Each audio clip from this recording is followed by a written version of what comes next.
اب سعادت ابدی یعنی ہمیشہ ہمیشہ رہنے والی حقیقی کامیابی اور خوشی جس کے حاصل کرنے کا طریقہ اللہ تعالیٰ کی معرفت اور اس کی صحیح عبادت ہے، جس کے 4 ارکان ہیں۔ ان 4 ارکان کا تیسرا رکن مہلکات ہے، یعنی وہ باطنی خرابیاں جو انسان کو ہلاکت میں ڈال دیتی ہیں۔ اس کی چھٹی اصل کا آغاز کرتے ہیں جس کا عنوان ہے مال کی محبت اور اس کا علاج۔ اصل ششم، مال کی محبت اور اس کا علاج، حرص و تجمل کی آفت اور سخاوت کی خوبیاں۔ معلوم ہونا چاہیے کہ دنیا کی بہت سی شاخیں ہیں، ان میں سے مال و نعمت اور جاہ و حشمت بھی ہیں۔ اس کے علاوہ بھی اس کی بہت سی شاخیں ہیں۔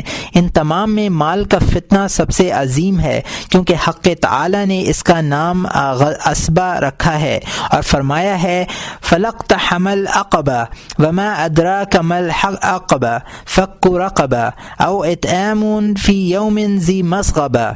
بس کوئی خطرہ اس سے دشوار تر نہیں ہے اور کوئی خطرہ آگ سے زیادہ دشوار اور سخت نہیں ہے۔ اس لیے انسان کے لیے مال ایک ضروری چیز ہے اور اس سے بچنا اس کے لیے دشوار ہے، اور احتیاج و ضرورت سے اس لیے مضر نہیں ہے کہ جس طرح عیش و آرام کے لیے مال ایک ذریعہ اور سبب ہے، بالکل اسی طرح وہ زاد آخرت بھی ہے۔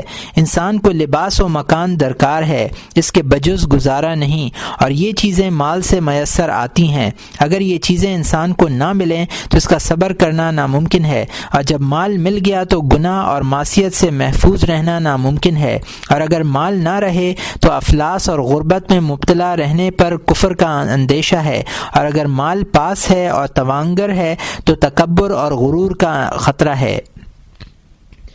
فقیری اور توانگری یعنی امیری کی حالتیں۔ فقیر اور مفلس دو حال سے خالی نہیں ہوتا، اس کی ایک حالت تو حرص ہے اور دوسری قناعت۔ قناعت ایک اچھی صفت ہے۔ اب رہی حرص، تو حرص کی بھی 2 حالتیں ہیں، ایک یہ کہ دوسرے لوگوں سے مال کا طمع رکھے، اور دوسری حالت یہ ہے کہ اپنے زور بازو سے کمائے یعنی کسب کرے، اور یہ حالت بہت ہی خوب ہے۔ جس طرح فقیر کی 2 حالتیں ہیں، اسی طرح توانگر کی بھی یعنی امیر شخص کی بھی 2 حالتیں ہیں۔ ایک حال تو اس کا بخل اور مال کو خرچ سے روکنا ہے، اور یہ بہت ہی برا کام ہے، اور دوسری حالت داد و دہش یعنی خوب خرچ کرنا اور دوسروں کو دینا۔ اور اس داد و دہش کی بھی 2 حالتیں ہیں، ایک تو اسراف یعنی فضول خرچی ہے، اور دوسری حالت میانہ روی یعنی خرچ میں اعتدال، اور ان دونوں میں ایک بری حالت ہے اور دوسری اچھی، لیکن یہ دونوں ایک دوسرے سے بہت ملتی جلتی ہیں، اس لیے اس کی شناخت بھی ضروری ہے۔ بہرحال فائدے اور مضرت سے خالی نہیں ہے، اور ان دونوں کا پہچاننا اور ان کی معرفت فرض ہے، تاکہ انسان مال کی آفت سے بچے اور فائدے کے موافق اس کی جستجو یعنی حصول کی کوشش کرے۔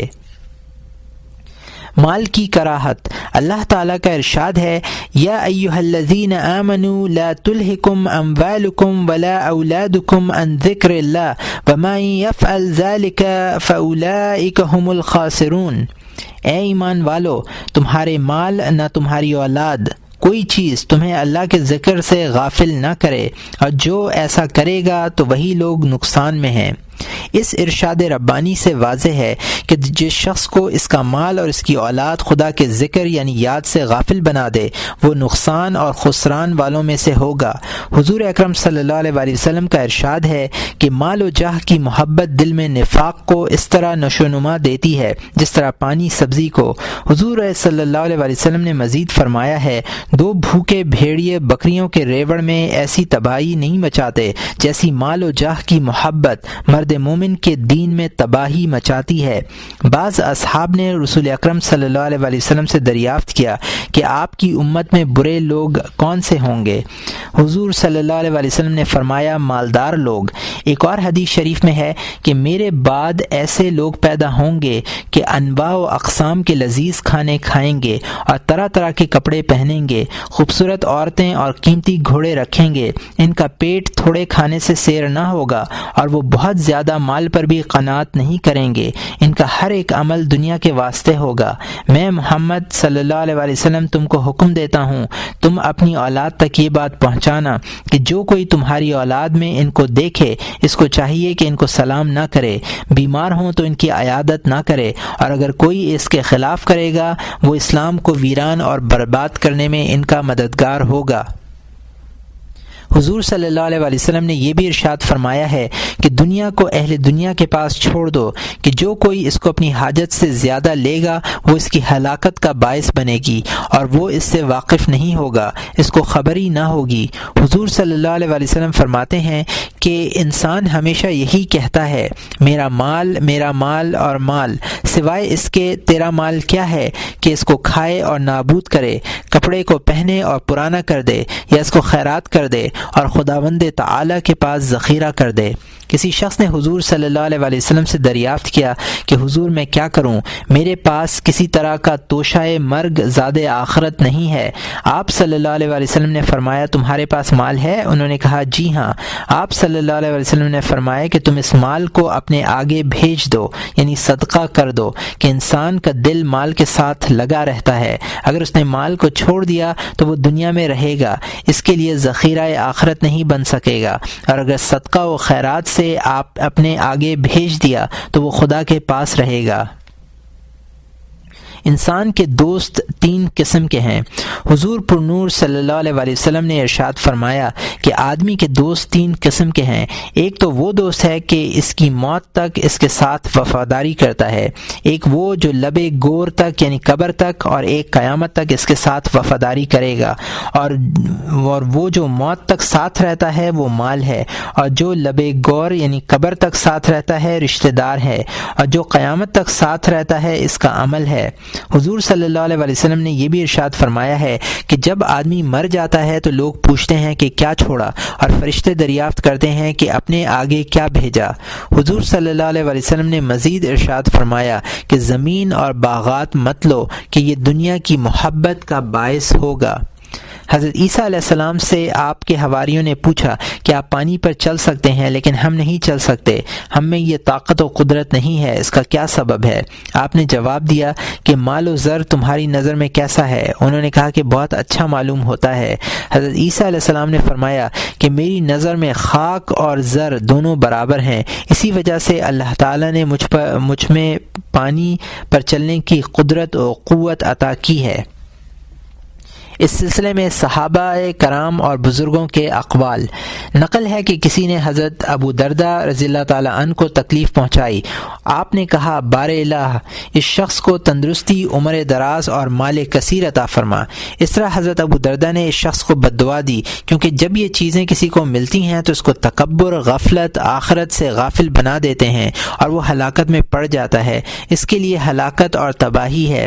حضرت علی رضی اللہ تعالیٰ عنہ ایک درہم دست مبارک پر رکھ کر فرمانے لگے کہ اے درہم، تو وہ چیز ہے کہ جب تک میرے پاس سے نہیں جائے گا مجھے کسی قسم کا نفع نہیں پہنچا سکتا۔ حضرت حسن بصری رحمۃ اللہ علیہ نے کہا ہے خدا کی قسم جو مال و زر کو عزیز رکھے گا حق تعالی اس کو خوار و ذلیل کرے گا۔ حدیث شریف میں آیا ہے کہ جب دینار و درہم کے سکے بنائے گئے تو ابلیس نے ان کو آنکھوں سے لگایا اور بوسہ دیا اور کہا کہ جو تجھے پیار کرے گا اور محبوب رکھے گا وہ میرا غلام ہے۔ شیخ یحییٰ بن معاذ رحمۃ اللہ علیہ نے کہا ہے کہ درہم و دینار بچھو کی طرح ہیں، جب تک بچھو کے کاٹے کا منتر نہ سیکھ لے ان کو ہاتھ نہ لگائے ورنہ اس کا زہر ہلاک کر دے گا۔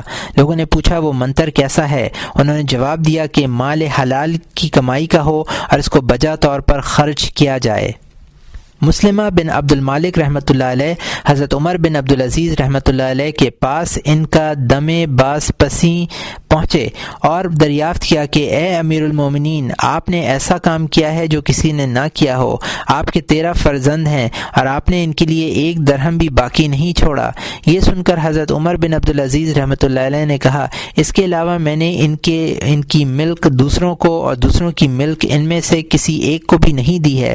اب اگر میرا بیٹا لائق اور خداوند تعالی کا فرما بردار ہوگا، اگر وہ لائق اور فرما بردار ہے تو خداوند تعالی اس کے لیے کافی ہے، اور جو ناخلف ہے اس کی نالائکی کا مجھے کچھ غم نہیں، وہ جانے اور اس کا کام۔ حضرت محمد بن قعب القرطی رحمۃ اللہ علیہ کے پاس بہت سا مال آیا، لوگوں نے ان سے کہا کہ آپ کو اپنی اولاد کی خاطر کہ اس کو اپنی اولاد کی خاطر رکھ دو۔ انہوں نے کہا نہیں، میں ایسا نہیں کروں گا، بلکہ میں اس مال کو اپنے واسطے خدا کے پاس جمع کروں گا، میرے بچوں کے لیے خدا کا وسیلہ کافی ہے اور وہ ان کو نیک بخت بنائے۔ جناب یحییٰ بن معاذ رضی اللہ تعالیٰ عنہ کا ارشاد ہے کہ توانگر کے لیے مرتے وقت دو مصیبتیں ہیں، دوسرے لوگ ان سے آزاد ہیں۔ ایک مصیبت تو یہ کہ سارا مال اس سے چھین لیا جائے گا، اور دوسری مصیبت یہ کہ قیامت میں اس مال کی پرسش اس سے کی جائے گی۔ فصل: اے عزیز، معلوم ہونا چاہیے کہ مال چند وجوہ کے باعث اگرچہ برا ہے لیکن ایک وجہ سے اچھا بھی ہے، یعنی مال میں برائی بھی ہے اور بھلائی بھی۔ اسی واسطے حق تعالی نے اس کو خیر کے نام سے موسوم فرمایا ہے۔ ارشاد کیا ہے ان ترک خیر الوصیہ، رسول اکرم صلی اللہ علیہ وآلہ وسلم نے فرمایا ہے نعم المال الصالح الرجال الصالح، یعنی اچھا مال بہتر چیز ہے اچھے شخص کے حق میں۔ حضور صلی اللہ علیہ وآلہ وسلم نے مزید فرمایا ہے قاد الفقراء نہ یکون لفرا، یعنی قریب ہے کہ افلاس اور فکر کفر کا سبب بن جائے، اور اس کا سبب یہ ہوتا ہے کہ جب کوئی شخص خود کو نعمتوں کے حصول کے سلسلے میں عاجز پاتا ہے، نان شبینہ کا محتاج ہوتا ہے، تکلیفیں اور صعوبتیں برداشت کرتا ہے، اپنے اہل و عیال کو فقر اور تنگ دستی کی وجہ سے غمگین دیکھتا ہے، اور وہ دیکھتا ہے کہ دنیا میں نعمتوں کی کوئی کمی نہیں، تو اس وقت شیطان اس کو بہکاتا ہے اور کہتا ہے کہ یہ کیسا عدل و انصاف ہے جو خدا نے کیا ہے، اور یہ کیسی ناروا تقسیم ہے جو اس نے تیرے حق میں کی ہے۔ فاسق اور ظالم کو تو اس قدر مال دیا ہے کہ اس کو اپنی دولت کا اندازہ اور مال کا شماری نہیں، اور ایک لاچار اور بے بس بھوکوں مر رہا ہے، اس کو ایک درہم بھی میسر نہیں۔ اگر وہ تیری حاجت اور ضرورت سے آگاہ نہیں تو اس طرح اس کا علم ناقص ہے، اور اگر وہ ضرورت سے واقف ہے اور مال دے نہیں سکتا تو اس کی قدرت میں خلل ہے، اور اگر علم و قدرت کے باوجود نہیں دیتا تو اس کی بخشش و رحمت میں خلل ہے، اور اگر وہ اس واسطے تجھے مال نہیں دیتا کہ دنیا کے بجائے آخرت میں تجھے ثواب ملے تو وہ اس پر بھی قادر ہے کہ فقر و فاقہ کے مصیبت کے بغیر بھی ثواب عطا فرما سکتا ہے۔ پھر وہ مال کیوں نہیں دیتا کہ فقر و فاقہ دور ہو؟ اگر ثواب اس طرح نہیں دے سکتا تو اس کی قدرت کامل نہیں ہے۔ ان تمام باتوں کے ساتھ وہ رحیم، جواد اور کریم بھی ہے، اور اس کی ان صفات پر اس صورت میں کس طرح یقین کیا جائے کہ وہ جواد و کریم ہوتے ہوئے بھی بندوں کو تکلیف میں رکھتا ہے، اور اس کا خزانہ نعمتوں سے معمور ہے اور اس کے سامنے پیش کرتا ہے، اور شبہات میں مبتلا کر کے اس کو طیش اور غضب میں لاتا ہے تاکہ وہ غصے میں زمانے کو برا کہے اور گالیاں دے اور کہنے لگے کہ آسمان سخت احمق ہے اور زمانہ میرے خلاف ہو گیا ہے کہ ساری نعمتیں غیر مستحق لوگوں کو دیتا ہے۔ اس کی اس ناراضی پر جب اس کو سمجھایا جائے کہ آسمان اور زمانہ تو اللہ تعالیٰ کی دست قدرت میں ہے، اب اگر وہ کہہ دے کہ حق تعالیٰ کے مسخر اور اس کے دست قدرت میں نہیں ہیں تو وہ کافر ہو جائے گا، اور کہتا ہے کہ مسخر ہیں تو پھر جو کچھ اس نے برا کہا ہے اور گالیاں بکی ہیں تو وہ گالیاں حق تعالیٰ کی طرف عائد ہوں گی، اور یہ بھی کفر ہے۔ اسی وجہ سے رسول اکرم صلی اللہ علیہ وآلہ وسلم نے فرمایا ہے کہ لا تسبوا الدہر فإن اللہ هو الدہر، زمانے کو گالی مت دو کہ اس سے خدا کی ذات مراد ہے۔ تشریح اس ارشاد کی یہ ہے کہ تم جس چیز کو اپنے کاموں کا کفیل سمجھتے ہو اور تم نے اس کا نام زمانہ رکھا ہے وہ ذات باری تعالی کی ہے، پس اس طرح غریبی اور ناداری سے کفر کی بو آتی ہے۔ مال کا بقدر ضرورت ہونا، ایسا شخص جو ایمان پر اتنا ثابت قدم ہو کہ مفلسی اور محتاجی میں بھی وہ خدا سے راضی رہے، شکایت اس کے لب پر نہ آئے، اور وہ یہ سمجھتا ہو کہ اس مفلسی میں اس کی بہتری اور بھلائی ہے، لیکن ایسے لوگ بہت کم ہیں، تو بہتر یہی ہے کہ مال بقدر ضرورت انسان کے پاس موجود ہو۔ اس لحاظ سے مال کا پاس رہنا محمود اور پسندیدہ ہے۔ دوسری وجہ یہ ہے کہ تمام بزرگوں کا مقصود و مطلوب آخرت کی سعادت ہے، اور اس سعادت کا حصول تین طرح کی نعمتوں سے ممکن ہے۔ ایک نعمت تو دل میں ہے جیسے علم اور اخلاق حسنہ، اور دوسری نعمت جسمانی ہے یعنی جسم کی صحت اور سلامتی، اور تیسری نعمت جسم کے باہر سے متعلق ہے یعنی دنیا داری لیکن صرف ضرورت کے لائق۔ بزرگان دین نے مال کو سب سے کم تر درجے کی نعمت میں شمار کیا ہے، اور مال میں سب سے کم مرتبہ سیم و زر یعنی نقدی ہے، اور اس میں سوا اس کے اور کچھ منفعت نہیں ہے کہ مال کو غذا اور لباس کی فراہمی پر صرف کیا جائے، کیونکہ کھانا اور کپڑا جسم کی سلامتی کے لیے ہے اور جسم حواس کی نگہداشت کے لیے، اور حواس حصول عقل کا ذریعہ ہیں، اور عقل دل کا چراغ اور نور ہے، تاکہ اس نور کے واسطے سے بارگاہ الہی کا مشاہدہ کرے اور اس کی معرفت حاصل کرے، اور معرفت الہی سعادت کا تخم ہے، اس کے ذریعے سعادت اخروی جو مقصود ہے حاصل ہو سکتی ہے۔ پس مقصود ان تمام باتوں کا حق تعالی ہے، اول و آخر وہی ہے، اور تمام موجودات کی ہستی اس کی ذات سے ہے، ہمہ ازوست۔ جو یہ بات سمجھ لے گا وہ دنیا کے مال سے صرف اتنا ہی لے گا جو دین کے راستے میں کام آئے، اور باقی مال کو وہ اپنے لیے زہر قاتل سمجھے گا۔ نعم المال الصالح الرجال الصالح، اچھا مال وہی ہے جو مرد صالح کے ہاتھ میں ہو۔ چنانچہ سرور کونین صلی اللہ علیہ وسلم یہ دعا کرتے تھے، یا الہی محمد کے گھر والوں کی روزی بقدر کفایت عطا فرما، کہ تجھے معلوم ہے کہ جو چیز قدر کفایت ضرورت سے زیادہ ہوتی ہے وہ خرابی کا باعث ہوتی ہے، اور جو قدر کفایت سے کم ہو وہ کفر کی طرف لے جاتی ہے، اور یہ بھی باعث خرابی ہے۔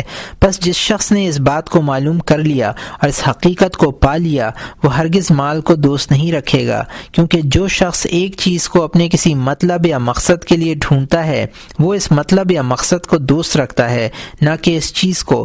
پس جو شخص نفس مال کو دوست رکھتا ہے وہ اندھا ہے اور اس نے اس کی حقیقت کو نہیں پہچانا ہے۔ اسی وجہ سے حضور اکرم صلی اللہ علیہ وسلم نے ارشاد فرمایا ہے کہ جو کوئی کسی چیز کے عشق میں سرشار ہوتا ہے وہ اس چیز کا بندہ ہوتا ہے، اور جو کسی چیز کی اطاعت میں ہوتا ہے وہ چیز اس کی خداوند مالک ہے۔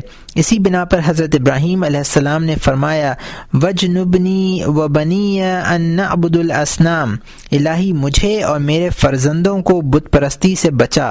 علماء اعظام نے فرمایا ہے کہ یہاں اصنام سے مراد سیم و زر ہے، کیونکہ تمام لوگ اس کو اپنا معبود سمجھ کر اس کی طرف متوجہ ہوئے ہیں، ورنہ پیغمبر علیہ السلام اور ان کی اولاد کو بت پرستی سے کیا علاقہ اور کیا تعلق۔ مال کے فائدے اور اس کی آفتیں۔ اے عزیز، معلوم ہونا چاہیے کہ مال سانپ کی مانند ہے جس میں زہر ہوتا ہے، ایک زہریلا سانپ ہے اور تریاق بھی ہے، اور جب تک زہر کو تریاق سے جدا نہ کیا جائے اس کا تمام و کمال راز معلوم نہیں ہو سکتا۔ لہٰذا ہم پہلے مال کے فوائد اور اس کے بعد اس کی آفات کو تفصیل سے بیان کرتے ہیں۔ مال کے فوائد۔ معلوم ہونا چاہیے کہ مال کا فائدہ دو قسم کا ہے۔ پہلی قسم تو یہ ہے کہ انسان اس مال کو اپنی عبادت یا ضروریات عبادت میں صرف کرے، جیسے حج اور جہاد میں مال کا صرف کرنا، یہ خرچ کرنا گویا عین عبادت میں خرچ کرنا ہے، اور سامان اور ضروریات عبادت سے مقصد یہ ہے کہ مال کو کھانے، غذا، لباس اور ایسی ہی دوسری ضرورتوں میں صرف کیا، کیونکہ اس سے عبادت میں تقویت اور اطمینان قلب حاصل ہوتا ہے، جس کے بغیر عبادت نہیں رہتی۔ بس وہ چیز جس کے واسطے سے عبادت ہو سکے وہ بھی عین عبادت ہے، کیونکہ جس کے پاس مال بقدر حاجت نہیں ہے تمام دن اس کا جسم اور اس کا دل اس کی طلب اور حصول میں مشغول رہے گا، اور عبادت سے جس کا خلاصہ ذکر و فکر ہے محروم رہے گا، اور بقدر ضرورت مال ہونے کی صورت میں اس طلب کی ضرورت پیش آئے گی۔ بس جب عبادت کے لیے مال بقدر ضرورت صرف ہو تو یہ بھی عین عبادت ہے اور فوائد دینی میں داخل ہے، اور یہ منجملہ دنیا داری نہیں ہے، اس کو دنیا داری نہیں کہا جائے گا، لیکن اس کا مدار نیت پر ہے کہ اگر دل کا ارادہ اس مال سے راہ آخرت کی فراغت کا حصول اور دل جمعی ہے تو صورت میں یہ مال جو بقدر حاجت ہے توشہ آخرت اور عین آخرت ہوگا۔ نقل ہے کہ شیخ ابو القاسم گرگانی کی ملکیت میں ایک قطع زمین تھا جس سے وہ حلال روزی حاصل کرتے تھے۔ ایک دن اس زمین میں اناج آیا۔ خواجہ ابو علی فارمدی رحمۃ اللہ علیہ فرماتے ہیں کہ انہوں نے اس اناج سے ایک مٹھی اناج لے لیا اور کہا کہ میرے اس اناج کو اگر دنیا بھر کے متوکلین اپنے توکل کے بدلے میں لینا چاہیں تو میں نہیں دوں گا۔ حقیقت یہ ہے کہ یہ بات اور یہ رمز وہی شخص سمجھ سکتا ہے جس کا دل مراقبہ میں مشغول ہو، کیونکہ اس کو علم ہے کہ معاش کی طرف سے خاطر جمع ہونا راہ آخرت کے طے کرنے میں بڑی مددگار ہوتی ہے۔ دوسری قسم یہ ہے کہ مال لوگوں کو عطا کرے یا ان پر صرف کرے۔ یہ بذل مال 4 طریقوں پر ہوتا ہے۔ پہلا طریقہ تو صدقہ ہے۔ صدقہ کا ثواب دین و دنیا دونوں میں بہت ہے کہ فقیروں کی دعا کی برکت اور ان کی خوشنودی کا اثر بہت ہوتا ہے۔ جس کے پاس مال نہیں ہے وہ صدقہ و خیرات کر ہی نہیں سکتا۔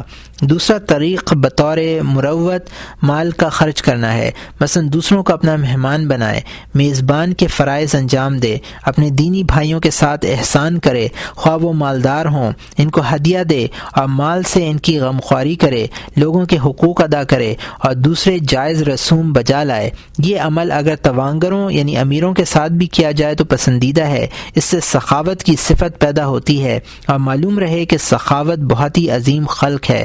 ہم انشاءاللہ آئندہ اوراق میں سخاوت کی تعریف بیان کریں گے۔ تیسرا طریقہ یہ ہے کہ مال کو اپنی ابرو کی تحفظ کے لیے صرف کرے، مثلا کسی شاعر کو انعام کے طور پر دینا یا کسی حریص اور لالچی پر خرچ کرنا کہ ان لوگوں پر اگر خرچ نہیں کرے گا تو شاعر تو ہجوم کرے گا اور حریص غیبت کرے گا اور گالیاں دے گا۔ حضور اکرم صلی اللہ علیہ وسلم کا ارشاد ہے، وہ چیز جس کے ذریعے لوگوں سے اپنی آبرو کا تحفظ کیا جائے صدقہ ہے، چونکہ مال بدگوئی اور غیبت کا راستہ مخلوق پر بند کرتا ہے اور تشویش و پریشانی کی آفتوں کو روکتا ہے۔ اگر ان لوگوں پر مال خرچ نہ کیا جائے اور وہ ہجوم اور غیبت کریں تو صاحب مال کے دل میں بھی بدلہ لینے کی خواہش پیدا ہو، اس طرح عداوت اور دشمنی کا سلسلہ جاری ہو جائے گا۔ بس مال ہی اس کام کو کر سکتا ہے۔ چوتھا طریقہ یہ ہے کہ مال ایسے لوگوں کو دے جو اس کی خدمت کرتے ہیں، کیونکہ جو شخص اپنے تمام کام اپنے آپ ہی انجام دے گا، جیسے دھونا، جھاڑنا، پوچھنا، خریدنا، پکانا وغیرہ، تو ان کاموں میں اس کا تمام وقت ضائع ہو جائے گا اور ہر شخص پر ذکر و فکر فرض عین ہے اور اس کا یہ کام کوئی دوسرا شخص نہیں کر سکتا۔ بس اس کے جو کام دوسرے انجام دے سکتے ہیں اس میں اپنے وقت کو ضائع کرنا افسوس کی بات ہے، اس لیے کہ انسان کی عمر کم ہے، موت اس سے قریب ہے، آخرت کا راستہ بہت طویل ہے، اس کے لیے بہت سے توشے کی ضرورت ہے۔ بس ہر ایک سانس کو غنیمت شمار کرے اور ایسے کام میں جس کو دوسرا شخص اس کے لیے انجام دے سکتا ہے خود مصروف و مشغول ہونا مناسب نہیں ہے، اور یہ معاملہ بھی مال کے بغیر انجام نہیں پا سکتا۔ مال پاس ہوگا تو خدمت گاروں کو دے سکے گا اور وہ خدمت گار اس کو کاموں کی محنت اور مشغولیت سے بچائیں گے، اگرچہ سب کام اپنے ہاتھ سے کرنا بھی ثواب کا موجب ہے، لیکن یہ معاملہ اس شخص کا ہے جو جسم سے بندگی میں مشغول ہوتا ہے، دل سے نہیں۔ لیکن جو شخص ذکر و فکر میں مشغول رہنے کی صلاحیت رکھتا ہے، اس کے لیے ضروری ہے کہ دوسرے لوگ اس کے کام کریں تاکہ اس کو اطمینان قلب میسر ہو اور اس کام کے انجام دینے میں اس کو دل جمعی میسر آ سکے جو جسم کی طاعت و بندگی سے بزرگ تر اور عظیم تر ہے۔ تیسری قسم یہ ہے کہ ایک معین اور مخصوص شخص کو مال نہ دیتا رہے بلکہ ایسی خیرات کرے جس کا فائدہ عمومی ہو، جیسے پل بنوانا، سرائے اور مسجد تعمیر کرانا، دارالشفا یعنی شفا خانہ قائم کرنا، یا فقیروں اور درویشوں کے لیے مال کو وقف کر دینا۔ یہ تمام باتیں خیرات عمومی میں داخل ہیں اور دیر تک باقی رہنے والی ہیں۔ اس سلسلے میں دعائیں اور اس کی برکتیں انسان کے مرنے کے بعد اس تک پہنچتی رہتی ہیں۔ اس کا نام صدقہ جاریہ ہے۔ اس صدقہ جاریہ اور خیرات عمومی کے لیے بھی مال درکار ہے۔ مال کے دینی فائدے تو یہ تھے جو ہم نے بیان کیے، دنیاوی فائدے ظاہر ہی ہیں کہ اس کے ذریعے انسان مکرم و محترم رہے گا، مخلوق اس کی دست نگر رہے گی اور وہ مخلوق سے بے نیاز رہتے ہوئے بھی بہت سے دوست اور بھائی پیدا کر لے گا، ہر ایک کا محبوب و مقبول ہوگا اور کوئی اس کی تحقیر نہیں کر سکے گا۔ مال کی آفتیں، مال کی دینی آفتیں۔ مال کی آفتوں میں بعض دنیاوی آفات ہیں اور بعض دینی آفات ہیں۔ دینی آفات 3 قسم کی ہیں۔ پہلی آفت یہ ہے کہ مال فسق و فجور اور معصیت میں معاون و مددگار ہوتا ہے اور انسانی فطرت ہے کہ وہ معصیت کو پسند کرتی ہے اور ناداری و مفلسی منجملہ اسباب پارسائی ہے۔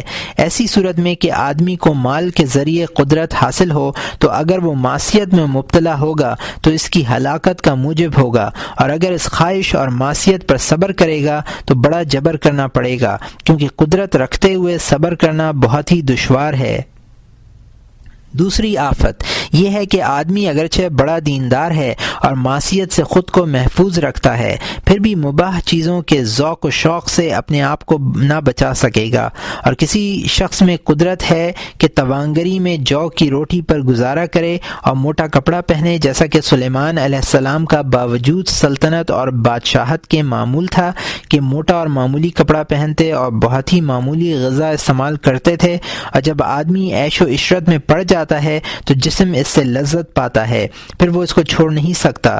دنیا اس کے لیے بہشت کی مانند ہوگی، موت سے بیزار رہے گا، اور یہ ظاہر ہے کہ وہ ہمیشہ عیش و عشرت کا یہ سامان حلال روزی سے فراہم نہ کر سکے گا اور مشتبہ ذریعوں اور طریقوں سے کمائے گا، سلاطین کی مدد کا محتاج ہوگا، بادشاہوں کے درباروں کا رخ کرے گا، ان کی خدمت میں پہنچ کر ان کی مزاج داری، تعلق و ریا، دروغ، نفاق اور ان کی خدمت گزاری میں مبتلا ہوگا، ان کا مقرب تو بن جائے گا، لیکن یہ خطرہ ضرور رہے گا کہ وہ بادشاہ کے محبوب بن جائے یا کسی وقت بادشاہ اس سے بیزار ہو جائے۔ اگر وہ بادشاہ کا مقرب بن گیا تو دوسرے لوگ اس پر حسد کریں گے اور اس کی ایذا رسانی کے درپے ہوں گے، اس کو ستائیں گے، اور وہ بھی ان سے بدلہ لینے کے لیے کمر بستہ ہو جائے گا اور خود بھی جھگڑے، فساد اور حسد میں مبتلا ہو جائے گا۔ یہ باتیں تمام مصیبتوں کا سبب بن جاتی ہیں، کیونکہ ان برائیوں کی بدولت اس سے دروغ، غیبت، بدخواہی، دل اور زبان سے دوسرے معاصی پیدا ہوں گے، اور حب الدینار راس الکل خطیئہ کہ یہی معنی ہیں کہ دنیا تمام خطاؤں کا سر ہے۔ حب الدنیا راس کل خطیئتی کہ یہی معنی ہے کہ دنیا تمام خطاؤں کا سرا ہے۔ معاصی اور برائیوں کی یہ تمام شاخیں اس سے پھوٹی ہیں۔ دنیا نہ ایک آفت ہے، نہ 10 بلکہ 100 بلکہ بے حساب آفتوں کا نام دنیا ہے۔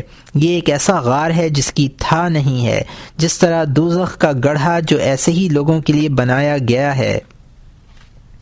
مال کی تیسری آفت جو دین میں آتی ہے، وہ یہ تیسری آفت ایسی آفت ہے کہ اس سے بس وہی شخص محفوظ رہ سکتا ہے جس کو خدا بچائے، اور وہ یہ ہے کہ انسان معصیت سے بچے، عیش و عشرت میں مشغول نہ ہو، مشتبہ مال سے بھی محفوظ رہے، اور وہ حقیقت میں پارسا ہے، حلال مال حاصل کرتا ہے اور اس کو راہ خدا میں خرچ بھی کرتا ہے، پھر بھی اس مال کا رکھنا تعلق خاطر کا سبب ہوگا، دل کسی نہ کسی طرح اس مال کی طرف لگا رہے گا، اور یہ تعلق خاطر جو اس کو مال سے ہے وہ اس کو خدا کے ذکر اور اس کی عظمت کے خیال سے باز رکھے گی، ذکر و فکر سے غافل بنا دے گا۔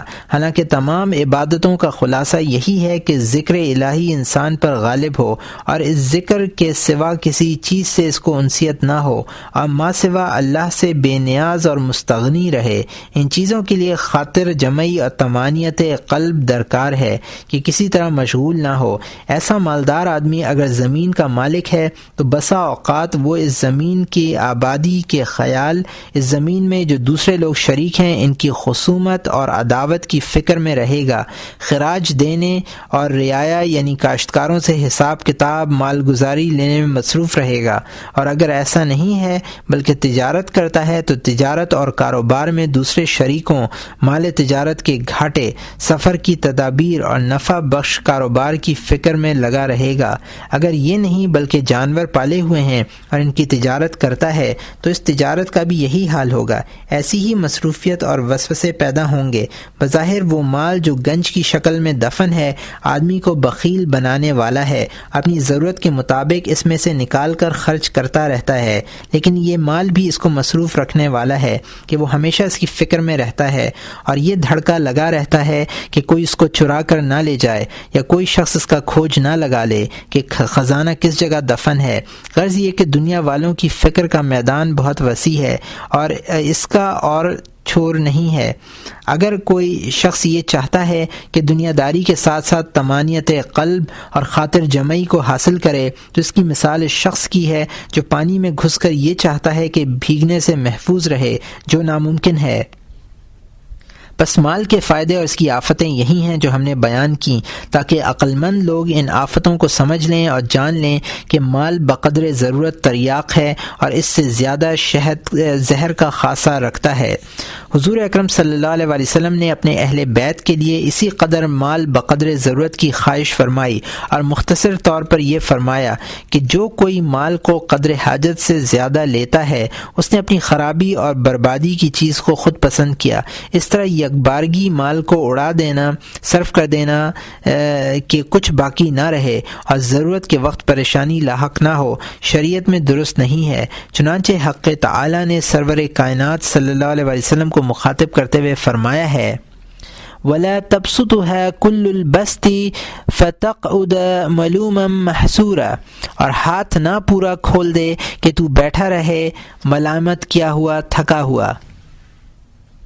طمع و حرص کی آفت اور قناعت کا فائدہ۔ معلوم ہونا چاہیے کہ طمع برے اخلاق رذیلہ میں داخل ہے اور اس میں بالفعل ذلت و خواری موجود ہے، اور خجالت اس کا نتیجہ ہے۔ جب آدمی میں طمع پیدا ہوتی ہے تو اس سے خود بخود بہت سے برے اخلاق یعنی اخلاق رذیلہ پیدا ہو جاتے ہیں، کیونکہ جب کوئی شخص کسی سے طمع کرتا ہے تو اس کے ساتھ دو روئی اور نفاق سے پیش آئے گا، عبادت میں بھی ریا پیدا ہو جائے گا۔ جس سے طمع رکھتا ہے جب وہ طامع اور حریص کی تحقیر کرے گا تو وہ اس کو برداشت کرے گا اور برے کاموں میں سہل انگاری کا اظہار کرے گا، یعنی برے کام اس کی نظر میں بہت معمولی نظر آئیں گے۔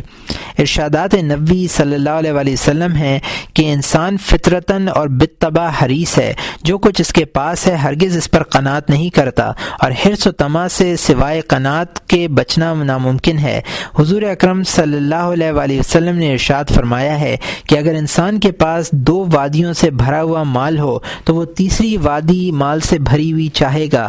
خاک کے سوا آدمی کے دل کو سیر کرنے والی اور کوئی چیز نہیں ہے، ہاں جو توبہ کرے اور حق تعالی اس کی توبہ قبول کرنے والا ہے۔ حضور اکرم صلی اللہ علیہ وسلم نے مزید فرمایا انسان کی تمام چیزوں میں بڑھاپا آتا ہے لیکن اس کی 2 چیزیں جوان رہتی ہیں، ایک تو طویل عمر کی آرزو، دوسرے مال کی محبت۔ حضور صلی اللہ علیہ وسلم نے مزید فرمایا آسودہ ہے وہ شخص جس کو اللہ تعالی نے اسلام کی راہ دکھائی اور بقدر حاجت اس کو مال دیا اور اس نے اس مال پر قناعت کی۔ ایک اور حدیث میں ہے روح القدس نے میرے دل میں اس بات کا القاء کیا کہ جب تک بندے کا رزق پورا نہیں ہوتا وہ نہیں مرتا، بس حق تعالی سے ڈرو اور دنیا کا مال بہت نہ ڈھونڈو اور بہت حرص مت کرو۔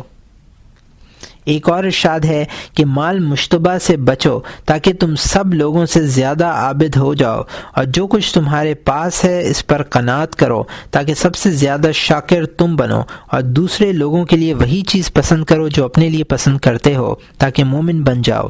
حضرت عوف ابن مالک اشعری رحمۃ اللہ علیہ رضی اللہ تعالیٰ عنہ کہتے ہیں کہ ہم لوگ رسول اللہ صلی اللہ علیہ وسلم کی خدمت میں حاضر تھے، ہم سب لوگ 7 یا 8 یا 9 افراد تھے۔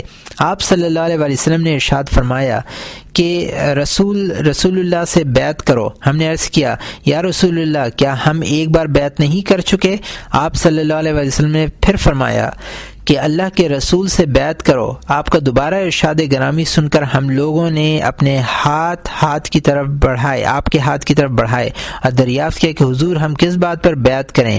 آپ صلی اللہ علیہ وسلم نے فرمایا خدا کی بندگی کرو، نماز پنجگانہ ادا کرو، اور جو کچھ خدا تعالی کا ارشاد ہے اس کو دل و جان سے بجا لاؤ، اور پھر آہستہ سے فرمایا اور کسی سے کچھ نہ مانگو۔ اس واقعے کے بعد ان حضرات صحابہ رضی اللہ تعالی عنہم اجمعین کی یہ کیفیت ہو گئی تھی کہ اگر کسی کے ہاتھ سے تازیانہ زمین پر گر جاتا تو وہ کسی دوسرے سے یہ نہیں کہتا کہ یہ تازیانہ اٹھا دو۔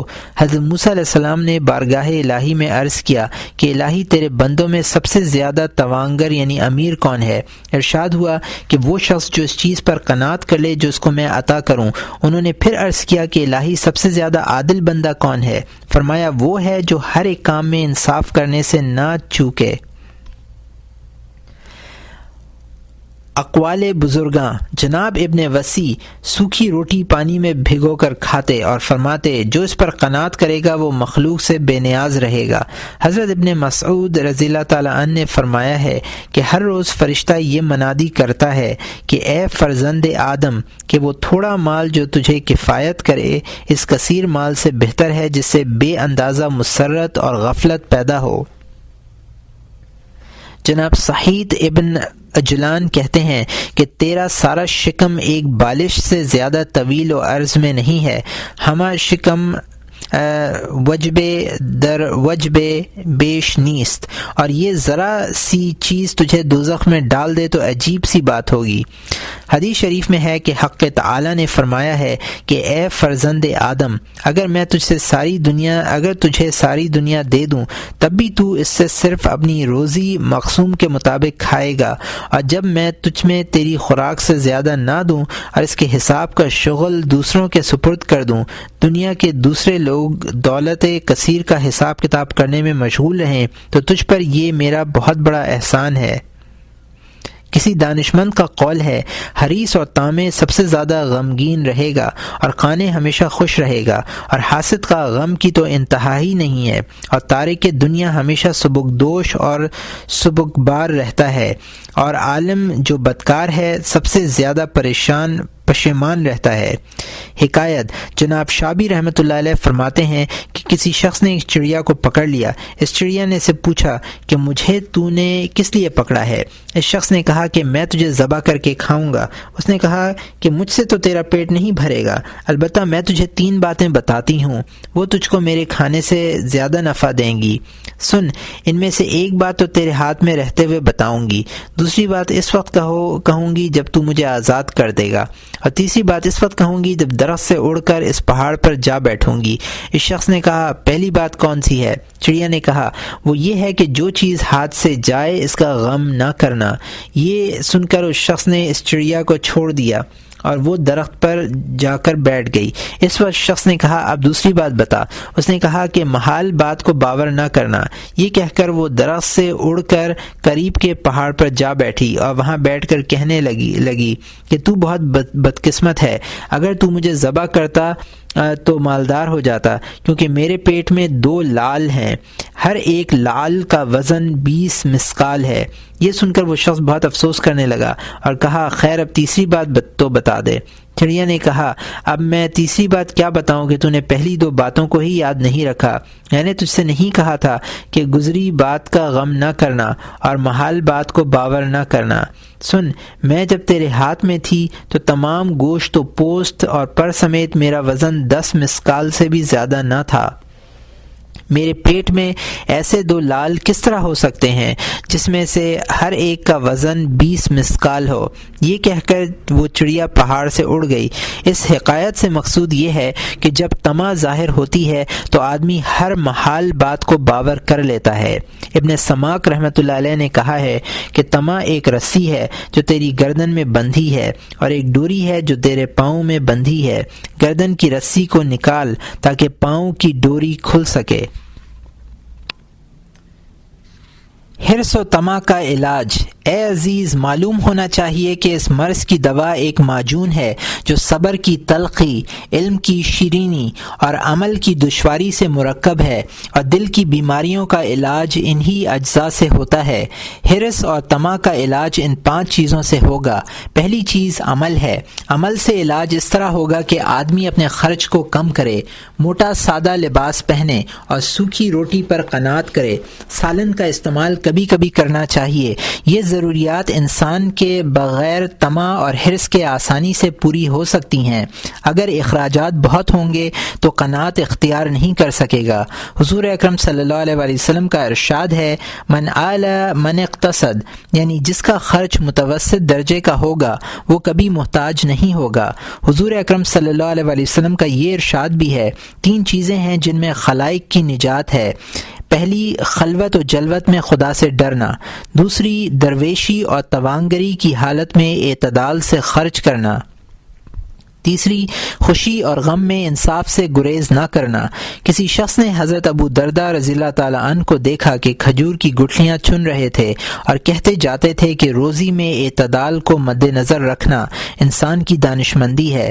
حضور اکرم صلی اللہ علیہ وسلم نے ارشاد فرمایا ہے، جو کوئی اعتدال کے ساتھ خرچ کرے گا اللہ تعالیٰ اس کو دوسروں سے بے نیاز کر دے گا، اور جو کوئی خرچ میں اسراف یعنی فضول خرچی کرے گا اللہ تعالیٰ اس کو افلاس میں رکھے گا۔ حضور پرنور صلی اللہ علیہ وسلم نے یہ بھی ارشاد فرمایا ہے کہ اندازے کے ساتھ خرچ کرنا نصف روزی ہے۔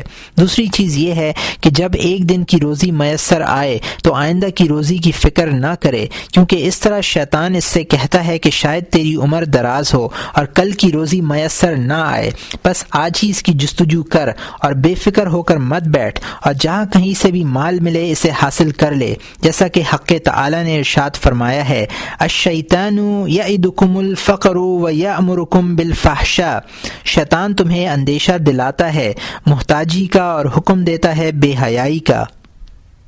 وہ چاہتا ہے کہ تجھے کل کی تنگ دستی سے آج کے دن تشویش و پریشانی میں رکھے اور فقیر بنا دے، اور وہ تجھ پر ہنستا ہے کیونکہ ممکن ہے کہ تیرے لیے کل کا دن نہ آئے، اور اگر آئے بھی تو اس دن کی محنت اور مشقت اس سے زیادہ تو نہ ہوگی جس میں تو نے آج خود کو ڈالا ہے۔ اس خطرے سے اس طرح بچنا ممکن ہے کہ آدمی یہ سمجھے کہ رزق حرص کرنے سے حاصل نہیں ہوتا، بلکہ جو روزی نصیب میں ہے وہ بہرحال مل کر رہے گی۔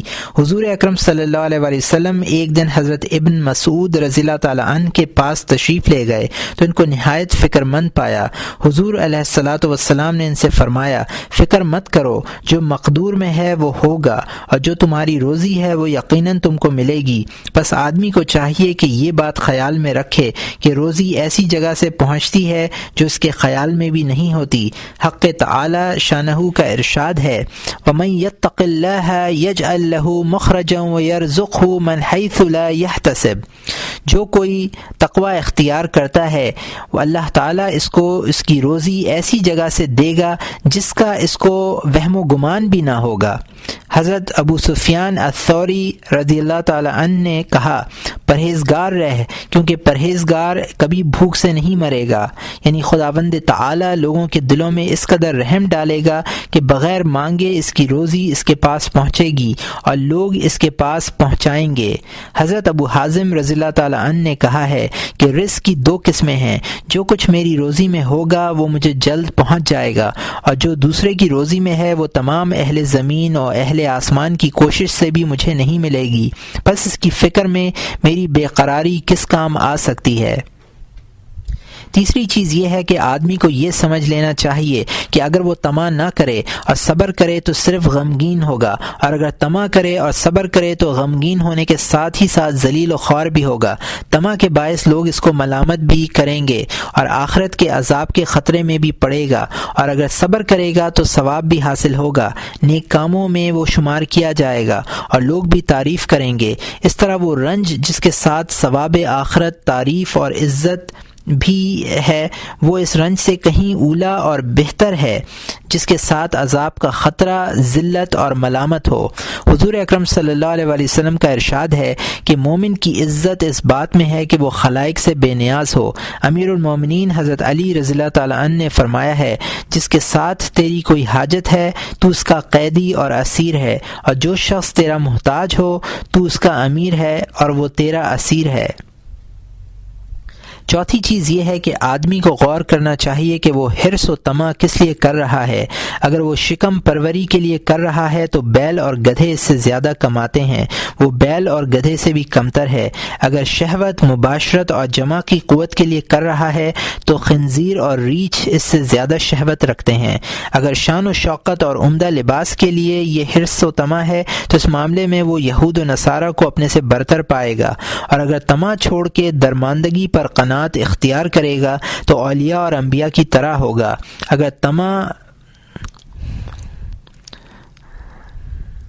اور ان حضرات کی نظیر و مانند ہونا دوسروں کے مانند ہونے سے کہیں بہتر ہے۔ پانچویں چیز یہ ہے کہ آدمی مال کی آفت پر غور کرے کہ مال جب بہت ہو جائے گا تو دنیا میں اس کے باعث بہت سی آفتوں میں مبتلا ہوگا اور آخرت میں درویشوں اور فقیروں کے 500 برس بعد بہشت میں داخل ہوگا۔ آدمی کو چاہیے کہ ہمیشہ ایسے شخص پر نظر کرے جو مال و متاع میں سے کم درجے پر ہو، تاکہ اپنی اچھی حالت پر شکر الہی بجا لائے، اور دوسرے مالداروں کو نہ دیکھے تاکہ اس کے پاس حق تعالی کی جو نعمت موجود ہے اس کی نظروں میں حقیر معلوم نہ ہو۔ حضور اکرم صلی اللہ علیہ وسلم کا ارشاد ہے، ایسے شخص کو دیکھو جو مال و ثروت میں تم سے کم ہے، اور ابلیس تو ہمیشہ تجھ سے یہی کہتا رہے گا کہ فلاں فلاں شخص تو اس قدر مالدار ہے تو ہی کیوں قناعت کر رہا ہے، اور جب تم مال سے پرہیز کرو گے تو شیطان یہ کہہ کر تم کو بہکائے گا کہ تم ہی کیوں پرہیز کرتے ہو، جو فلاں عالم اور فلاں امام تو پرہیز نہیں کرتا اور حرام مال کھا رہا ہے۔ شیطان ہمیشہ ایسے شخص کو جو دنیا داری میں تم سے زیادہ اور دین میں تم سے کم ہوگا تمہارے سامنے پیش کرتا رہتا ہے تاکہ مصیبت میں مبتلا کرے اور دنیا داری میں پھنسا رکھے۔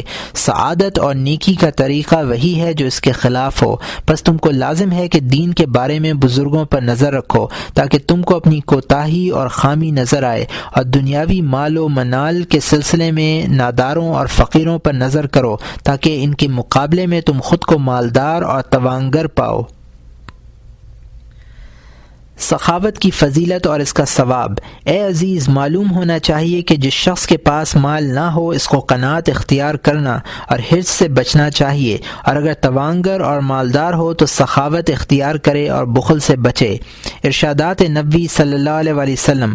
حضور اکرم صلی اللہ علیہ وآلہ وسلم کا ارشاد ہے کہ سخاوت بہشت کا ایک درخت ہے جس کی شاخیں دنیا میں لٹک رہی ہیں۔ جو کوئی مرد سخی ہے وہ ان ڈالیوں میں سے ایک ڈالی کو پکڑے گا اور اس کے ذریعے بہشت میں پہنچ جائے گا، اور بخل دوزخ کا ایک درخت ہے جس کی شاخیں دنیا میں لٹک رہی ہیں۔ جو مرد بخیل ہوگا وہ اس کی ایک شاخ کو پکڑے گا اور وہ اس کو دوزخ میں پہنچا دے گی۔ حضور اکرم صلی اللہ علیہ وسلم نے یہ بھی ارشاد فرمایا ہے، دو خلق ایسے ہیں جن کو اللہ تعالی دوست رکھتا ہے، ایک سخاوت اور دوسری نیک خوئی، اور دو خلق ایسے ہیں جن کو وہ ناپسند فرماتا ہے، ایک بخل اور دوسری بدخوئی۔ حضور اکرم صلی اللہ علیہ وسلم نے یہ بھی ارشاد فرمایا ہے کہ سخی کی تقصیر معاف کر دو کہ جب وہ تنگ دست ہوتا ہے تو حق تعالی اس کی دستگیری فرماتا ہے۔ نقل ہے کہ ایک بار ایک غزوے میں سرور کونین صلی اللہ علیہ وسلم نے سوائے ایک اسیر کے سب کو قتل کرا دیا۔ حضرت علی رضی اللہ تعالیٰ عنہ نے دریافت کیا کہ شخص کو قتل کیوں نہیں کرایا گیا جبکہ دین ایک گناہ ایک اور خدا ایک ہے۔ حضرت صلی اللہ علیہ وسلم نے ارشاد فرمایا کہ جبرائیل امین علیہ السلام نازل ہوئے اور انہوں نے مجھ سے کہا کہ اس شخص کو قتل نہ کرو کیونکہ یہ سخی ہے۔ حضور اکرم صلی اللہ علیہ وسلم نے ارشاد فرمایا ہے کہ سخی کا کھانا دوا کا حکم رکھتا ہے اور بخیل کا کھانا مرض ہے۔ حضور اکرم صلی اللہ علیہ وسلم نے یہ بھی ارشاد فرمایا کہ سخی اللہ کے نزدیک ہے، اس طرح وہ بہشت سے اور دوسرے لوگوں سے نزدیک ہے اور دوزخ سے دور ہے، اور مرد بخیل خدا سے بہشت سے اور لوگوں سے دور ہے لیکن دوزخ سے نزدیک ہے۔ اللہ تعالی سخی جاہل کو بخیل عابد سے زیادہ دوست رکھتا ہے، اور تمام بیماریوں میں بخل بڑی بیماری ہے۔ ایک حدیث میں آیا ہے کہ میری امت کے ابدال نماز روزے کے باعث بہشت میں نہیں جائیں گے بلکہ سخاوت، پاکیزگی قلب اور اس نصیحت و شفقت کے باعث بہشت میں جائیں گے جو ان کو خلق خدا سے تھی۔ ایک اور حدیث شریف میں آتا ہے کہ اللہ تعالی نے موسیٰ علیہ السلام پر وحی نازل فرمائی کہ سامری کو مت مارو کیونکہ وہ سخی ہے۔ صحابہ کرام رضی اللہ تعالی عنہم اجمعین کے اقوال۔ حضرت علی رضی اللہ تعالی عنہ کا ارشاد ہے، جب دنیا تمہارے سامنے آئے تو خرچ کرو کیونکہ وہ تم کو ہی پہنچے گی، اور جب وہ تم سے منہ موڑے تب بھی خرچ کرو کہ آخر کار وہ رہنے والی نہیں ہے۔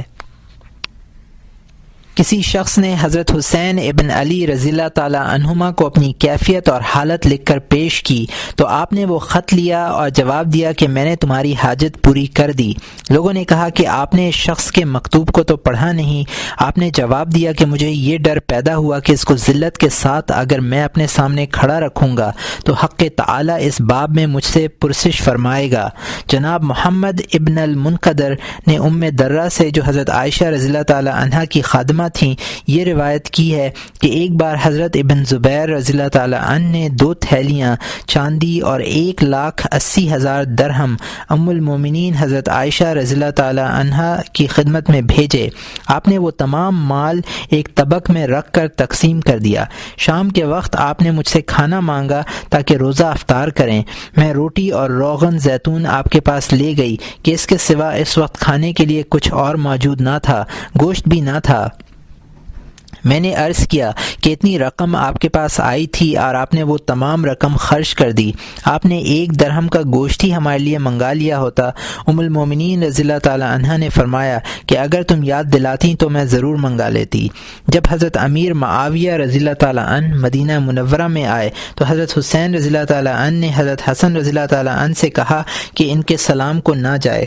حضرت حسن رضی اللہ تعالی عنہ نے فرمایا ہم مقروض ہیں۔ چنانچہ جب امیر معاویہ رضی اللہ تعالی عنہ مدینے سے واپس ہونے لگے تو حضرت حسن رضی اللہ تعالی عنہ ان کے پاس پہنچے اور اپنے مقروض ہونے کا حال ان سے بیان کیا۔ امیر رضی اللہ تعالی عنہ کے پیچھے ایک اونٹ آ رہا تھا جس پر بیت المال کا روپیہ بار کیا ہوا تھا۔ امیر معاویہ رضی اللہ تعالی عنہ نے دریافت کیا کہ اس اونٹ پر کیا ہے؟ عمال نے کہا روپیہ ہے، 80,000 دینار ہیں۔ امیر معاویہ رضی اللہ تعالی عنہ نے کہا کہ یہ تمام روپیہ حضرت حسن رضی اللہ تعالی عنہ کو دے دو تاکہ وہ اپنا قرض ادا کر دیں۔ حکایت شیخ ابو الحسن مدائنی کہتے ہیں حضرات حسین و حسن اور عبداللہ ابن جعفر رضی اللہ تعالی عنہم تینوں حج کے لیے جا رہے تھے۔ توشہ اور زاد راہ کا اونٹ بہت پیچھے رہ گیا تھا۔ بھوک اور پیاس سے بےتاب ہو کر یہ حضرات راستے میں ایک بڑھیا کے خیمے میں رک گئے اور اس سے کہا کہ ہم کو بہت پیاس لگی ہے، کچھ پینے کو دو۔ اس نے ایک بکری کا دودھ نکال کر ان حضرات کو پیش کیا۔ دودھ پی کر انہوں نے کہا کہ کچھ کھانے کے لیے لاؤ۔ پیر زال نے کہا کہ کھانے کو تو کچھ موجود نہیں ہے، تم اسی بکری کو ذبح کر کے کھا لو۔ ان حضرات نے ایسا ہی کیا۔ کھانے پینے سے فارغ ہو کر انہوں نے کہا کہ ہم قریشی ہیں، جب سفر سے واپس آئیں گے تو تم ہمارے پاس آنا، ہم تمہاری اس مہربانی کا عوض دیں گے۔ یہ کہہ کر یہ حضرات آگے روانہ ہو گئے۔ جب اس پیر زن کا شوہر آیا تو ناراض ہوا کہ تو نے بکری ایسے لوگوں کی خاطر ذبح کر دی جس سے نہ ہماری واقفیت تھی اور نہ دوستی۔ اس واقعے کو کچھ مدت گزر گئی۔ اس پیر زال یعنی بوڑھی عورت اور اس کے خاوند کو ناداری نے پریشان کیا۔ یہ تباہ حال خاندان مدینہ منورہ پہنچا۔ یہ لوگ اونٹ کی لید چن چن کر بیچنے لگے تاکہ اپنا پیٹ بھر سکیں۔ ایک دن یہ عورت کہیں جا رہی تھی۔ حضرت حسن رضی اللہ تعالی عنہ نے اپنے مکان کی دیوڑی پر کھڑے تھے۔ آپ نے اس بوڑھی عورت کو پہچان لیا اور اس عورت کو روک کر فرمایا اے بڑھیا تم مجھے پہچانتی ہے؟ اس نے کہا نہیں میں آپ کو نہیں جانتی۔ آپ نے فرمایا میں وہی ہوں جو فلاں روز تیرا مہمان ہوا تھا۔ اس نے کہا اچھا آپ وہ ہیں۔ اس کے بعد آپ نے اس عورت کو 1,000 بکریاں اور 1,000 دینار مرحمت کیے۔ اپنے غلام کے ہمراہ اس کو حضرت حسین رضی اللہ تعالی عنہ کے پاس بھیجا۔ آپ نے عورت سے پوچھا کہ اے بوڑھی عورت میرے بھائی صاحب نے تجھے کیا دیا؟ اس نے کہا کہ 1,000 بکریاں اور 1,000 دینار عطا فرمائے ہیں۔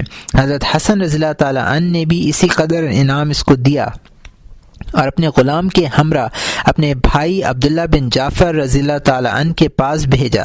انہوں نے اس بوڑھی عورت سے دریافت کیا کہ حسنین رضی اللہ تعالی عنہما نے تجھے کتنا مال دیا ہے؟ اس عورت نے کہا کہ دونوں حضرات نے 2,000 بکریاں اور 2,000 دینار عنایت فرمائے۔ جناب عبداللہ نے بھی اس کو 2,000 دینار اور 2,000 بکریاں عطا فرمائیں اور کہا کہ اگر تو پہلے میرے پاس آئی ہوتی تو میں تجھ کو اتنا دیتا کہ یہ دونوں اتنا تجھ کو نہ دے سکتے۔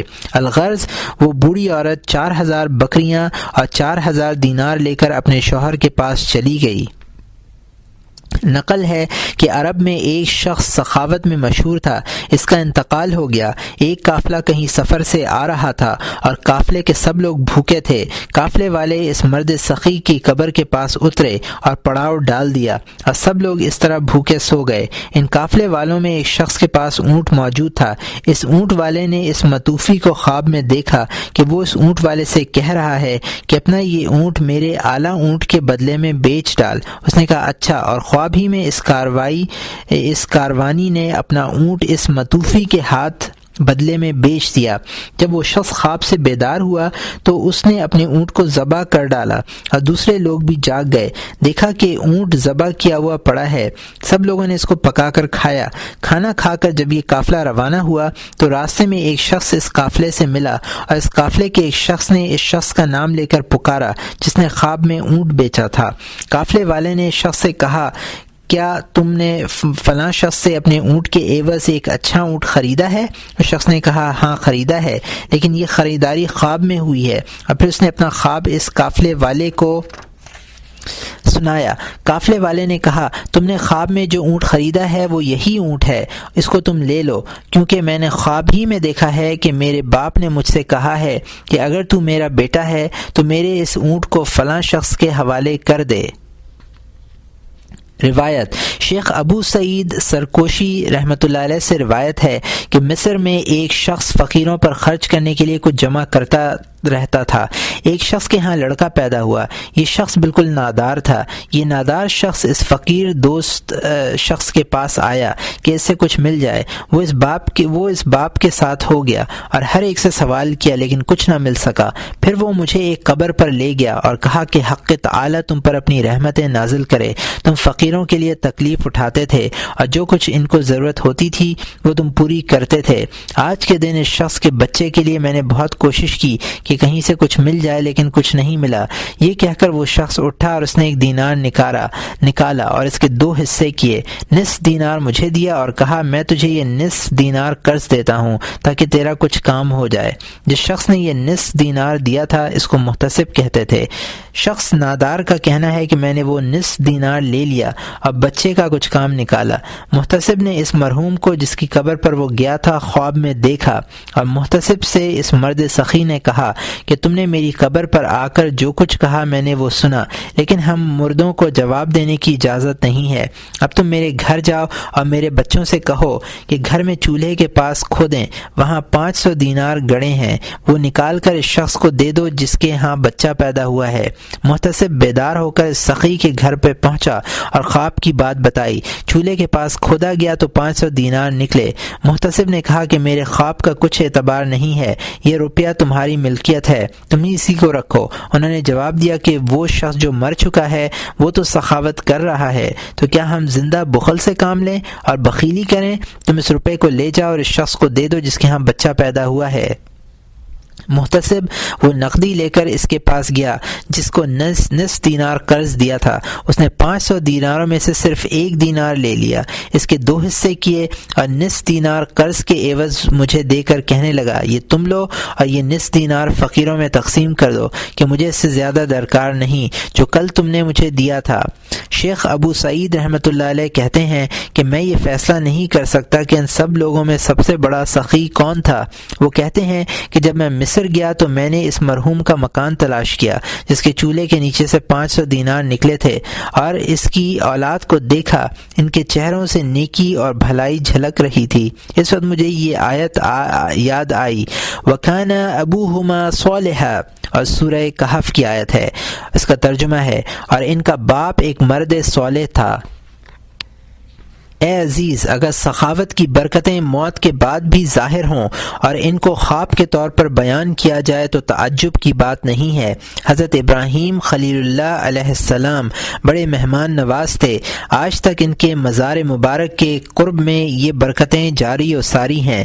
ربیع بن سلمان کہتے ہیں کہ جب امام شافعی رحمۃ اللہ علیہ مکہ معظمہ پہنچے تو 10,000 دینار ان کے ساتھ تھے۔ وہاں پہنچ کر مکے کے باہر آپ نے پڑاؤ کیا اور وہ تمام دینار انہوں نے ایک چادر پر ڈال دیے۔ جو کوئی ان کو سلام کو آتا ایک مٹھی بھر کر دینار اس کو دیتے۔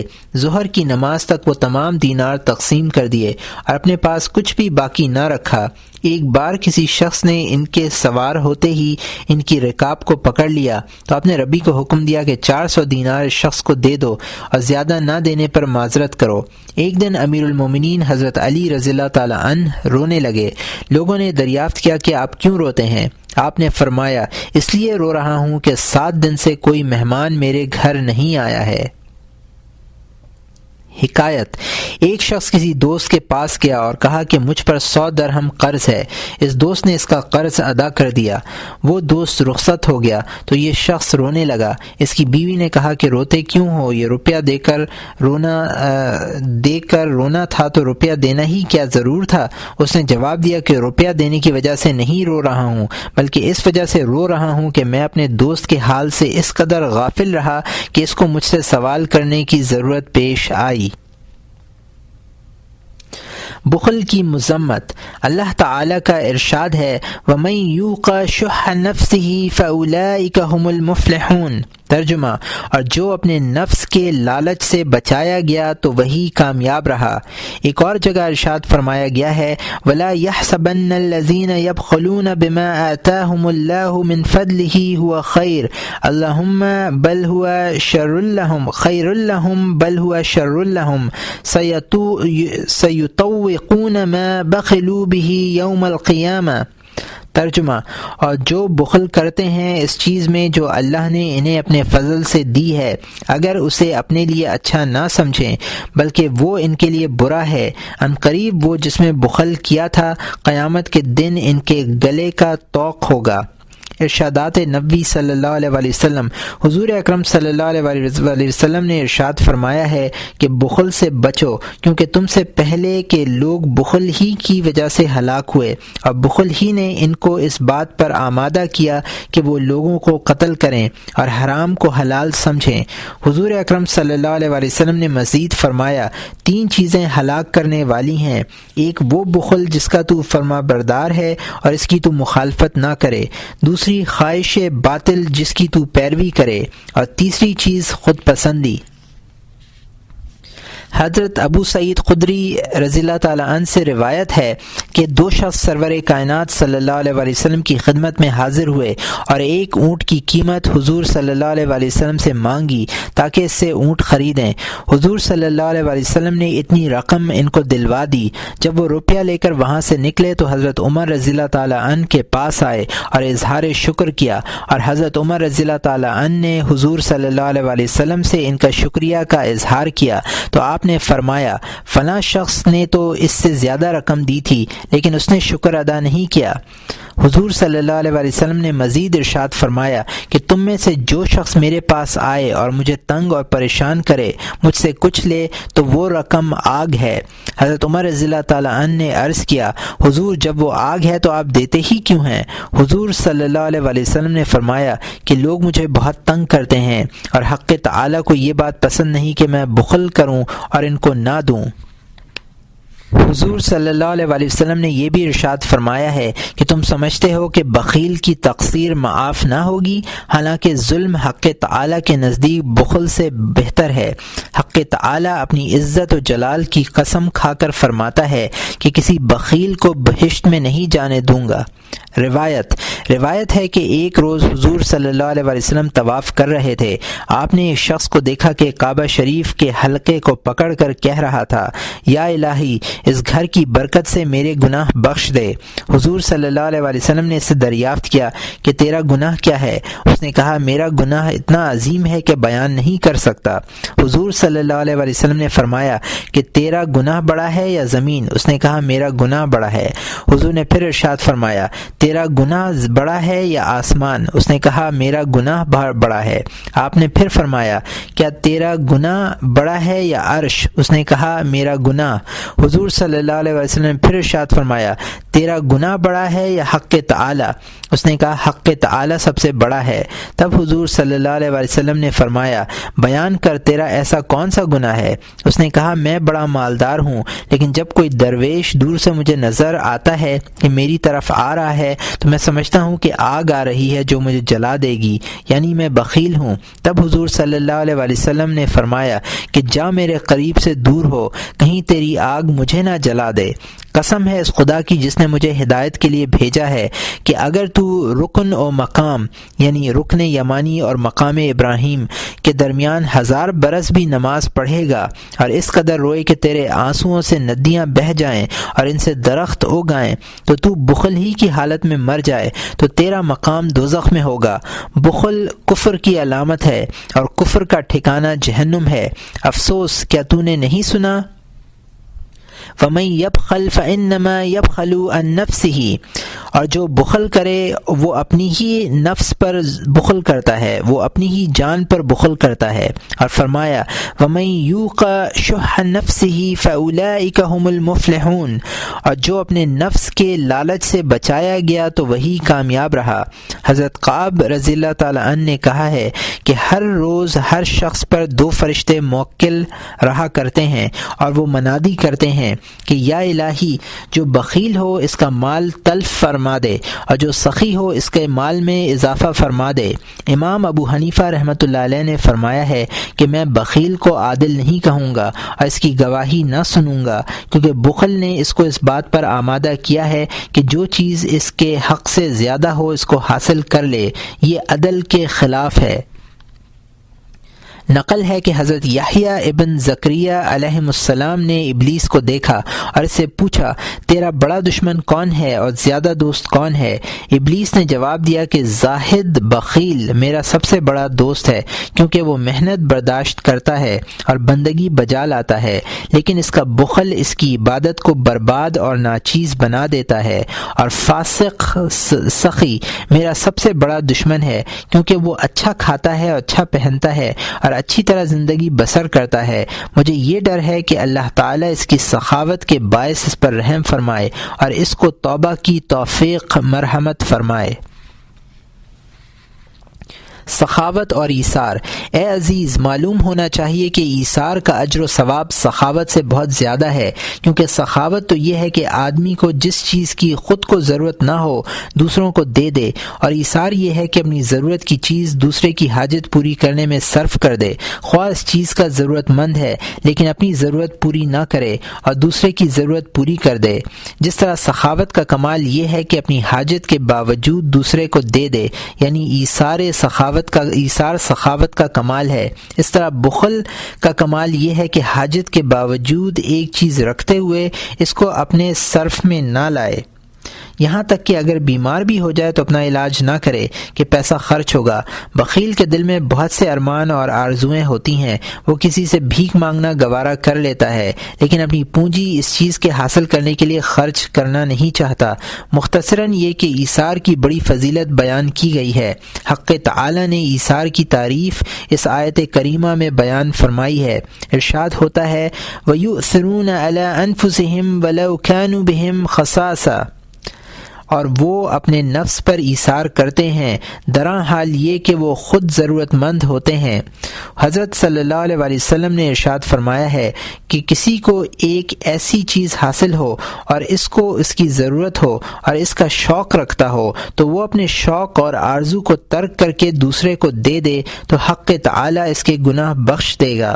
حضرت ام المومنین حضرت عائشہ رضی اللہ تعالی عنہا نے فرمایا ہے کہ حضور صلی اللہ علیہ وسلم کے گھر میں ہم نے کبھی 3 دن مسلسل سیر ہو کر کھانا نہیں کھایا، حالانکہ ہم کھا سکتے تھے لیکن ہم ایثار کیا کرتے تھے۔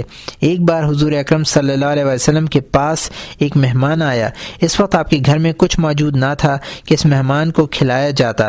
ایک انصاری اس شخص کو اپنے گھر لے گئے، وہاں بھی کھانا تھوڑا سا موجود تھا، انہوں نے چراغ بجھا کر کھانا مہمان کے آگے رکھ دیا اور خود ہاتھ ہلاتے اور منہ چلاتے رہے تاکہ مہمان خود اچھی طرح کھا لے اور وہ خود کچھ نہیں کھایا، ہاتھ ہلاتے رہے اور منہ یوں چلاتے رہے کہ مہمان کو لگے کہ میزبان اس کے ساتھ کھانے میں شریک ہے۔ دوسرے روز حضور اکرم صلی اللہ علیہ وسلم نے فرمایا کہ یہ اخلاص اور یہ سخاوت جو اس مہمان کے لیے اس انصاری سے ظہور میں آئی اللہ تعالیٰ کو بہت پسند آتی ہے، اور یہ آیت نازل ہوتی ہے وَيُؤْثِرُونَ عَلَىٰ أَنفُسِهِمْ آخر تک۔ رسول اللہ صلی اللہ علیہ وسلم کے مدارج۔ حضرت موسیٰ علیہ السلام نے بارگاہ الہی میں عرض کی کہ الہی محمد مصطفیٰ صلی اللہ علیہ وسلم کے مدارج مجھ کو بتا دے۔ اللہ تعالیٰ نے ارشاد فرمایا تم ان تمام مدارج کو نہیں دیکھ سکو گے، البتہ ان کے مدارج میں سے ایک درجہ تم کو دکھلاتا ہوں۔ جب اللہ تعالیٰ نے وہ درجہ حضرت موسیٰ علیہ السلام کو دکھایا تو وہ اس کے نور اور اس کی عظمت کی تاب نہ لا کر بے ہوش ہو گئے۔ جب ہوش میں آئے تو بارگاہ الہی میں عرض کیا کہ اے اللہ، محمد صلی اللہ علیہ وسلم کو یہ درجہ کس عمل کے عوض میں دیا جائے گا؟ حق تعالی نے ارشاد فرمایا ایثار کے بدلے میں، اے موسیٰ علیہ السلام، جو بندہ ساری عمر میں ایک بار ایثار کرے تو مجھے اس کا مواخذہ کرتے ہوئے شرم آتی ہے، اور اس کی جگہ بہشت میں ہوگی جہاں اس کا دل چاہے گا وہ رہے گا۔ حکایت: حضرت عبداللہ بن جعفر رضی اللہ تعالی عنہما ایک بار اثناء سفر میں ایک نخلستان یعنی کھجور کے باغ میں پہنچے۔ ایک حبشی غلام اس باغ کا نگہبان تھا۔ 3 روٹیاں اس کے کھانے کے لیے اس کو دی گئیں۔ اتفاقاً ایک کتا وہاں آ پہنچا۔ غلام نے اس کے آگے ایک روٹی ڈال دی تو وہ اس نے کھا لی، پھر اس نے دوسری روٹی ڈال دی، وہ بھی اس نے کھا لی، اور پھر انتظار کرنے لگا۔ غلام نے تیسری روٹی بھی اس کو کھلا دی۔ جناب عبداللہ رضی اللہ تعالی عنہ نے اس سے کہا کہ ہر روز تجھے کھانے کو کتنا ملتا ہے؟ اس نے کہا یہی 3 روٹیاں جو آپ نے دیکھیں۔ انہوں نے کہا کہ پھر تو نے اپنی تمام خوراک اس کتے کو کھلا دی؟ غلام نے کہا یہاں تو کتا ہوتا نہیں ہے، اب جو یہ آیا تو میں سمجھ گیا کہ کہیں دور سے آیا ہے، بس میں نے یہ پسند نہیں کیا کہ وہ یہاں سے بھوکا جائے۔ جناب عبداللہ نے کہا کہ اب آج تو کیا کھائے گا؟ اس نے کہا کچھ نہیں، آج میں صبر کروں گا۔ یہ سن کر آپ نے فرمایا سبحان اللہ کہ لوگ تو سخاوت کے وصف سے مجھے ملامت کرتے ہیں، یعنی میری سخاوت کی تعریف کرتے ہیں، یہ غلام تو مجھ سے بھی زیادہ سخی ہے۔ پھر آپ نے اس غلام کو خرید کر اسے آزاد کر دیا اور وہ نخلستان بھی اس کو خرید کر دے دیا۔ غلام تو مجھ سے بھی زیادہ سخی ہے۔ پھر آپ نے اس غلام کو خرید کر اسے آزاد کر دیا اور وہ نخلستان بھی اس کو خرید کر دے دیا۔ رسول اکرم صلی اللہ علیہ وسلم نے بحکم خداوندی کفار کی ایذا رسانی سے بچنے کے لیے جب مکے سے مدینے کو ہجرت فرمائی تو حضرت علی رضی اللہ تعالی عنہ اس رات آپ کی جگہ سو گئے تاکہ اگر کفار رسول خدا صلی اللہ علیہ وسلم کا قصد کریں یعنی آمادہ قتل ہوں تو ان کی جان عزیز حضرت صلی اللہ علیہ وسلم پر قربان ہو جائے۔ حق تعالی نے جبرائیل علیہ السلام اور میکائیل علیہ السلام سے فرمایا کہ میں تم دونوں کو ایک دوسرے کا بھائی بناتا ہوں اور ایک کی عمر دوسرے سے دراز تر کر رہا ہوں، تم میں کون ایسا ہے جو اپنی عمر دوسرے کو دے دے؟ اس وقت ان دونوں میں سے ہر ایک نے اپنی درازی عمر کی خواہش کی۔ تب اللہ تعالیٰ نے فرمایا کہ تم علی مرتضیٰ کو دشمنوں سے محفوظ رکھو۔ تب یہ دونوں مقرب فرشتے زمین پر آئے اور حضرت جبرائیل علیہ السلام حفاظت کے لیے حضرت علی مرتضیٰ رضی اللہ تعالیٰ عنہ کے سرہانے کھڑے ہوئے اور میکائیل علیہ السلام کے پائیں پر کھڑے ہوئے اور کہتے تھے واہ واہ اے ابو طالب کے فرزند، حق تعالی ملائکہ میں آپ کا ذکر بطور فخر کرتا ہے۔ اس آیت کا شان نزول یہی ہے وَمِنَ النَّاسِ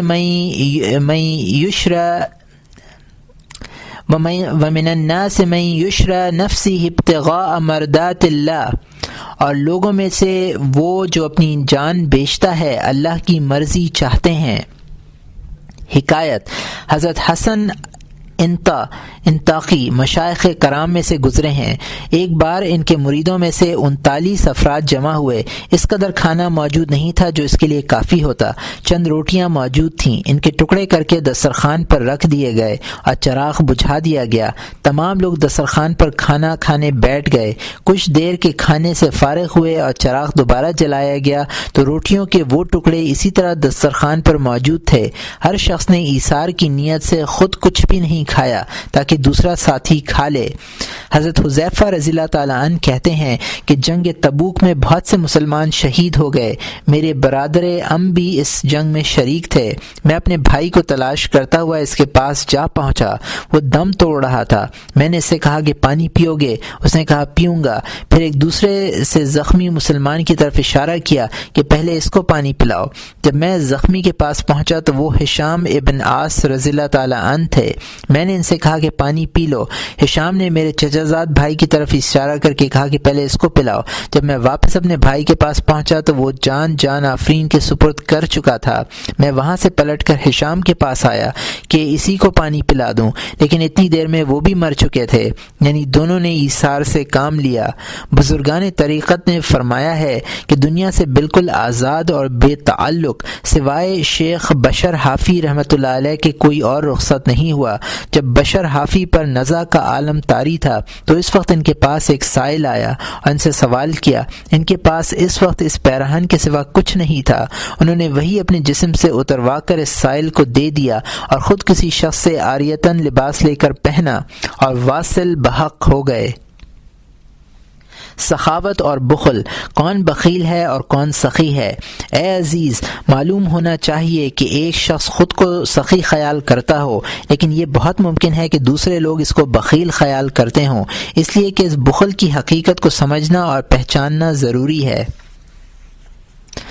تاکہ لوگ اس بڑے اور عظیم مرض کو سمجھ سکیں۔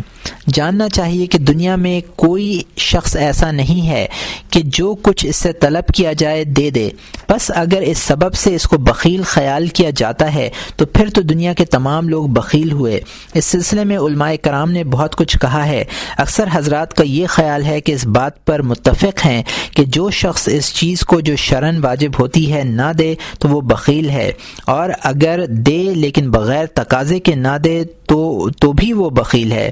میرے خیال میں یہ بات درست نہیں ہے، کیونکہ ہمارا مذہب، نظریہ اور مسلک یہ ہے کہ جو شخص نان پس کو روٹی اور قصاب کو گوشت محض اس لیے پھیر دے کہ وہ وزن میں کم ہے وہ بخیل ہے، اور جو کوئی زن و فرزند کا نفقہ جو قاضی نے مقرر کیا ہے صرف اتنی ہی مقدار میں دے اور اس میں تھوڑا سا اضافہ بھی روا نہ رکھے وہ بخیل ہے۔ اسی طرح ایک شخص کے سامنے ایک روٹی رکھی ہے اور دور سے ایک فقیر نمودار ہوا اور اس نے اس روٹی کو محض فقیر کی وجہ سے چھپا دیا، وہ بھی بڑا بخیل ہے، کیونکہ شرعاً اتنا دینا ہی سائل کو ثابت ہے جسے بخیل بھی دے سکے۔ اللہ تعالیٰ کا ارشاد ہے ان یسألکموها فیحکموا تبخلوا ویخرج ادغانکم، اگر تمہارے مال تم سے طلب کرے اور زیادہ طلب کرے تم بخل کرو گے اور وہ بخل تمہارے دلوں کے میل میں ظاہر کر دے گا۔ بس حقیقت میں بخیل وہ ہے کہ جو شے دینے کے لائق ہو اس کو نہ دے بر وقت طلب۔ حق تعالی نے مال کو ایک حکمت کی خاطر پیدا کیا ہے۔ جب حکمت الہی کا منشا یہ ہے کہ دیا جائے تو نہ دینا بخل کی نشانی ہے، اور دینے کے لائق وہ چیز ہے جس کے دینے کا شرع یا مروت حکم دے۔ شرعی واجبات تو معلوم اور معین ہیں، لیکن مروت کے واجبات اور مروت کے تقاضے لوگوں کے احوال اور مقدار اور بخل کے لحاظ سے مختلف ہیں کہ بہت سی نیکیاں ایسی ہیں کہ وہ عادتاً توانگر کے ساتھ بری ہیں، لیکن وہی نیکیاں اگر نادار اور درویش کے ساتھ کی جائیں تو پسندیدہ ہیں۔ زن و فرزند کے ساتھ نامناسب ہیں اور دوسروں کے ساتھ پسندیدہ ہیں، دوستوں کے ساتھ ناروا ہیں اور بیگانوں اور غیروں کے ساتھ نامناسب ہیں۔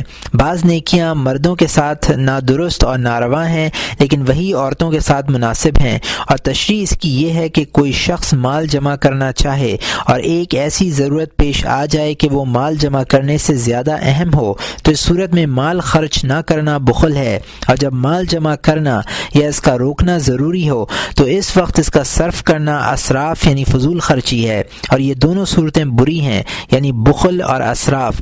یا کوئی مہمان آ گیا اور اس کے ساتھ مروت سے پیش آنا مال کو صرف نہ کرنے سے اولا ہے، اور یہ عذر کرنا کہ زکوٰۃ کا مال ادا کر دیا ہے۔ مہمان کی میزبانی نہ کرنا مناسب اور بخل کی علامت قرار پائے گا۔ اسی طرح جب پڑوسی بھوکا ہے اور اس شخص کے پاس کھانا وافر مقدار میں موجود ہے تو پڑوسی کو کھانا نہ کھلانا بخل ہے۔ ثواب آخرت کی طلب۔ جب کوئی شخص شرعی واجبات ادا کر چکے اور واجبات مروت کی ادائیگی سے بھی فارغ ہو جائے اور اب بھی اس کے پاس مال کافی موجود ہے تو اس وقت خیرات اور صدقات کر کے ثواب آخرت کا حاصل کرنا ضروری ہے، اگرچہ آفات کے لحاظ سے مال کا پاس رکھنا بھی ضروری ہے، لیکن حصول ثواب اور طلب ثواب کے مقابلے میں مال کو خرچ نہ کرنا بزرگان دین کے نزدیک بخل کی علامت ہے، اگرچہ عوام کے نزدیک یہ بخل نہیں، کیونکہ عوام الناس کی نظر اکثر دنیاوی معاملات پر رہتی ہے اور یہ بات ہر ایک نقطۂ نظر سے مختلف ہوگی۔ بس اگر کسی شخص نے واجبات شرعیہ اور واجبات مروت کو پورا کرنا ہی کافی سمجھا تو وہ بخل سے تو بچ گیا، لیکن سخاوت کا درجہ حاصل نہیں ہوا، اور یہ درجہ اس وقت ملے گا کہ واجبات مروت زیادہ خرچ کرے، اور اس میں وہ جتنا زیادہ خرچ کرے گا اسی قدر اس کا مرتبہ سخاوت میں بڑھے گا اور اجر پائے گا، خواہ مقدار کے اعتبار سے وہ مال تھوڑا ہو یا بہت۔ اس کو سخی کہیں گے۔ بالفاظ دیگر سخی اس کو کہیں گے جس کو دوسرے پر صرف کرنا اور دینا دشوار نہ ہو، اور اگر وہ تکلف اور بناوٹ کے ساتھ خرچ کر رہا ہے تو وہ سخی نہیں ہے۔ اگر وہ خرچ کر کے تعریف، شکر اور عوض کی امید رکھے گا تب بھی اس کو سخی نہیں کہا جائے گا۔ سخی اور کریم حقیقت میں وہ شخص ہے کہ بغیر کسی مطلب اور غرض کے دوسرے کو مال دے، اور یہ انسان کے بس کی بات نہیں ہے، کیونکہ یہ صفت خداوند تعالی کی ہے۔ البتہ جب انسان ثواب آخرت اور نیک نامی پر اکتفا کرے، یعنی عوض اور بدلہ نہ چاہے، تو مجازن اس کو سخی کہا جا سکتا ہے، کیونکہ بالفعل وہ اپنے مال کے خرچ کرنے کا کچھ عوض نہیں چاہتا ہے۔ دنیاوی سخاوت اسی کو کہتے ہیں۔ دینی سخاوت یہ ہے کہ خدا کی محبت میں اپنی جان نثار کرے اور ثواب آخرت کا اس کے عوض طالب اور امیدوار نہ ہو، بلکہ صرف حق تعالی کی محبت اور اس جان سپاری کا باعث ہو، اور خود کو فدا کرنا اپنا فرض عین سمجھے اور اس کو ایک بڑی نعمت اور لذت سمجھے، کیونکہ جب کسی بات کی امید رکھی جائے گی تو وہ معاوضہ ہوگا، سخاوت نہیں ہوگی۔ بخل کا علاج۔ معلوم ہونا چاہیے کہ بخل کا علاج بھی علم و عمل سے مرکب ہے۔ عملی علاج یہ ہے کہ پہلے بخل کا سبب پہچانا جائے، سبب معلوم کیا جائے، کیونکہ جب تک مرض کا سبب معلوم نہ ہو اس کا علاج نہیں ہو سکتا۔ حقیقت میں بخل کا سبب نفسانی خواہش کی محبت ہے کہ اس کے بغیر انسان مال کے حصول میں تگ و دو نہیں کر سکتا۔ اس کے ساتھ مدتوں تک جینے اور زندہ رہنے کی آرزو اور امید بھی ہوتی ہے، کیونکہ اگر بخیل یہ سمجھ لے کہ اس کی عمر ایک دن یا ایک سال سے زیادہ باقی نہیں ہے تو اس صورت میں مال کا خرچ کرنا اس پر آسان ہو جائے گا۔ البتہ اگر صاحب اولاد ہے تو پھر اولاد کی زندگی ہی کو وہ اپنی زندگی کی مانند سمجھے گا، اور پھر اس کے بخل میں اور بھی شدت پیدا ہو جائے گی۔ اسی وجہ سے رسول اکرم صلی اللہ علیہ وسلم نے فرمایا ہے کہ فرزند بخل بزدلی اور جہل کا سبب ہوتا ہے۔ کبھی ایسا بھی ہوتا ہے کہ مال کی محبت سے ایک بڑی خواہش پیدا ہو، یا مال کی محبت اس قدر بڑھ جائے کہ وہ خواہش نفس نہ رہے بلکہ مال اس کا محبوب بن جائے۔ ہم نے بہت سے ایسے بوڑھے لوگوں کو دیکھا ہے کہ ان کی جتنی عمر بڑھتی ہے اتنا ہی زیادہ وہ مال فراہم کرتے ہیں، حالانکہ ان کو زمین سے جو کچھ حاصل ہوتا ہے زمینداری کی آمدنی ہے۔ اس مال کے علاوہ جو انہوں نے جمع کیا ہے اتنا ہے کہ وہ ان کے اہل و عیال کو قیامت تک کے لیے کافی ہے۔ ان کی حالت یہ ہے کہ وہ بیمار پڑتے ہیں تو دوا دارو تک نہیں کرتے، نہ مال کی زکوٰۃ دیتے ہیں، زر و مال کو زمین میں دفن کر کے رکھتے ہیں، حالانکہ وہ اچھی طرح جانتے ہیں کہ آخر کار مر جائیں گے اور اس مال کو دشمن اپنے قبضے میں رکھ لیں گے، لیکن ان کا بخل ان کو خرچ کرنے سے روکتا ہے۔ یہ ایک ایسا برا مرض ہے کہ اس کا علاج ہو ہی نہیں سکتا۔ بخل کا علاج۔ جب تم کو بخل کا یہ سبب معلوم ہو گیا تو اس خواہش نفس کی محبت کا علاج قناعت اور ترک آرزو کے ذریعے کیا جا سکتا ہے، تاکہ آدمی مال سے بے پرواہ ہو جائے۔ اب رہی زندگی دراز کی امید، تو اس کا علاج یہ ہے کہ آدمی ہر وقت موت کو یاد کرے اور اپنے ہم جنسوں پر نظر کرے کہ وہ بھی اس کی طرح غافل تھے، اور اچانک ان کو موت نے آ دبایا اور حسرت اپنے ساتھ لے گئے، اور اس کے مال کو اس کے دشمنوں نے بڑے مزے اور خوشی کے ساتھ آپس میں تقسیم کر لیا۔ اولاد کی غربت میں گرفتار ہو جائے اولاد کے غربت میں گرفتار ہو جانے کے خطرے کا علاج یہ ہے کہ آدمی یہ یقین رکھے کہ جس خالق نے ان کو پیدا کیا ہے اس نے ان کا رزق بھی مقرر کر دیا ہے۔ اب اگر ان کے نصیب میں مفلسی ہے تو بخل کر کے ان کو توانگر نہیں بنایا جا سکتا، بلکہ وہ اس دولت کو برباد کر ڈالیں گے کہ وہ ان کے نصیب میں تو ہے نہیں، اور اگر مالدار ہونا ان کی قسمت میں ہے تو کہیں نہ کہیں سے مال ان کو مل جائے گا اور وہ توانگر بن جائیں گے۔ اور تم نے یہ بات مشاہدہ کی ہوگی کہ بہت سے ایسے مالدار لوگ موجود ہیں جو باپ سے میراث میں کچھ بھی نہیں پا سکے تھے، اور بہت سے ایسے لوگوں کو تم نے دیکھا ہوگا کہ باپ سے ترکہ اور میراث میں بہت کچھ پایا لیکن سب کا سب مال برباد کر دیا اور محتاج کے محتاج ہی رہے۔ یہاں ایک بات یہ بھی غور کرنے کے قابل ہے کہ اولاد اگر خداوند تعالی کی فرما بردار ہے تو وہ کارساز خود ان کی کارسازی کرے گا، اور یہ بھی ممکن ہے کہ درویشی اور محتاجگی ہی میں اس کی بھلائی پوشیدہ ہو، اور اس میں اس کے دین اور دنیا کی مصلحت ہو کہ اگر اس کے پاس مال ہوتا تو وہ خدا کی نافرمانی اور معصیت میں اس کو اڑا دیتا۔ ایک اور عملی علاج، آدمی کو چاہیے کہ بخل کے عملی علاج کے لیے ان حدیثوں کو پڑھے اور ان پر غور کرے جو بخل کی مذمت اور سخاوت کی تعریف میں وارد ہوتی ہیں، تاکہ اس کو معلوم ہو کہ بخیل خواہ کتنا بڑا عابد ہی کیوں نہ ہو وہ دوزخ میں جائے گا۔ مال کا فائدہ انسان کے لیے اس سے بڑھ کر اور کیا ہو سکتا ہے کہ مال اس کو آتش دوزخ اور غضب الہی سے بچاتا ہے۔ ساتھ ہی ساتھ بخیلوں کے حالات پر نظر کرے کہ کس طرح لوگوں کے دل ان سے بیزار ہیں اور لوگ کس طرح ان سے عداوت رکھتے ہیں اور ہر وقت ان کی مذمت کرتے رہتے ہیں، اور ان کے اس احوال پر نظر کر کے خیال کرے کہ میں اگر بخل اختیار کروں گا تو ان لوگوں کی طرح میں بھی مخلوق کی نظر میں ذلیل و خوار بنوں گا۔ یہ جو کچھ ہم نے بیان کیا ہے یہ بخل کا عملی علاج ہے۔ جب ان تمام باتوں پر غور کرنے سے بیماری رفع ہو جائے اور مال خرچ کرنے کا شوق پیدا ہو تو پھر فوراً اس پر عمل شروع کر دینا چاہیے، اور دل میں جیسے ہی یہ خیال آئے مال کو خرچ کرنے لگے۔ حکایت، شیخ ابو الحسن سنجا رحمۃ اللہ علیہ غسل خانے میں تھے۔ انہوں نے وہیں سے اپنے مرید کو پکارا اور کہا کہ میرا پیراہن لو اور جاؤ فلاں فلاں درویش کو دے دو۔ مرید نے کہا کہ غسل خانے سے باہر آنے تک ٹھہر جائے۔ اس کے بعد فرماتے ہیں حکم کی تعمیل کرتا۔ انہوں نے کہا کہ میں اس بات سے ڈرا کہ باہر آنے تک کہیں دوسرا خیال دل میں پیدا نہ ہو جائے اور اس کار خیر سے مجھے روک دے۔ حقیقت یہ ہے کہ بخل اسی وقت دور ہو سکتا ہے جب کہ مال خرچ کیا جائے، جس طرح ایک عاشق عشق کے پنجے سے اس وقت چھوٹ سکتا ہے جب وہ اس سے دوری اختیار کر لے۔ بس مال کی محبت اور عشق کا بھی یہی علاج ہے کہ اس کو اپنے سے جدا کر دے۔ اگر مال کی محبت سے آزاد ہونے کے لیے مال کو دریا ہی میں ڈالنا پڑے تو اس کا دریا میں تمام کا تمام ڈال دینا ہی اولا اور افضل ہے، بمقابلہ اس کے کہ بخل سے اس کو روک کر رکھے۔ اس سلسلے میں ایک حکمت عملی بھی ہے، ایک ترکیب سے کام لیا جا سکتا ہے۔ وہ یہ ہے کہ انسان اپنے آپ کو نیک نامی کا خواہاں اور فریفتہ بنائے اور کہے کہ مال خرچ کر تاکہ لوگ تجھے سخی کہیں اور تیری تعریف کریں۔ اس تحریص اور ترغیب سے مال خرچ کرنے لگے گا۔ اس طرح ریا کا شوق مال کے شوق پر غالب آ جائے گا۔ جب بخل کی بلا سے رہائی مل جائے اس وقت اس ریا کا بھی قرار واقعی علاج کرے۔ اس کی مثال یہ ہے کہ جس طرح بچے کا دودھ چھڑانا منظور ہوتا ہے تو اولاً اس کو کھانے کی کچھ چیز دے کر اس کی تسلی کرتے ہیں تاکہ وہ کھانے کے مشغلے میں لگ کر دودھ کو بھول جائے۔ برے اخلاق کو دور کرنے میں یہ خاص ترکیب ہے کہ ایک صفت کو دوسری صفت پر غالب کر دے تاکہ وہ اس غلبے کی بدولت اس پہلی بری صفت سے چھٹکارا حاصل کر لے۔ لیکن یہ ایسا ہی ہے کہ جب خون کپڑے سے پانی سے صاف نہ ہو تو اس کو پیشاب سے دھو ڈالیں تاکہ پیشاب کی شوریت اور نمکینی اس کو کپڑے سے زائل کر دے۔ بعد میں پیشاب کو پانی سے دھو کر کپڑے کو پاک کر لیں۔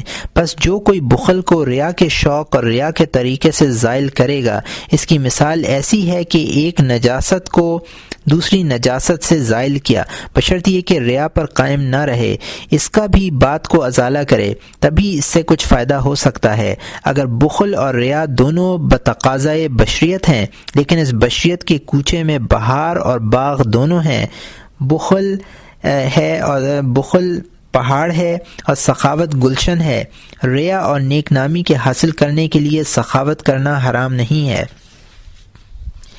ریا عبادت میں حرام ہے، کیونکہ ریا عبادت میں حرام ہے، اور ایسا دینا اور مال کو جمع رکھنا جو محض اللہ کے لیے ہو، یعنی مال کو محض اللہ کے لیے خرچ کرنا یا اللہ کی راہ میں خرچ کرنے کے لیے اپنے پاس رکھنا، دائرہ بشریت سے خارج ہے، اور یہ دونوں باتیں پسندیدہ اور محمود ہیں۔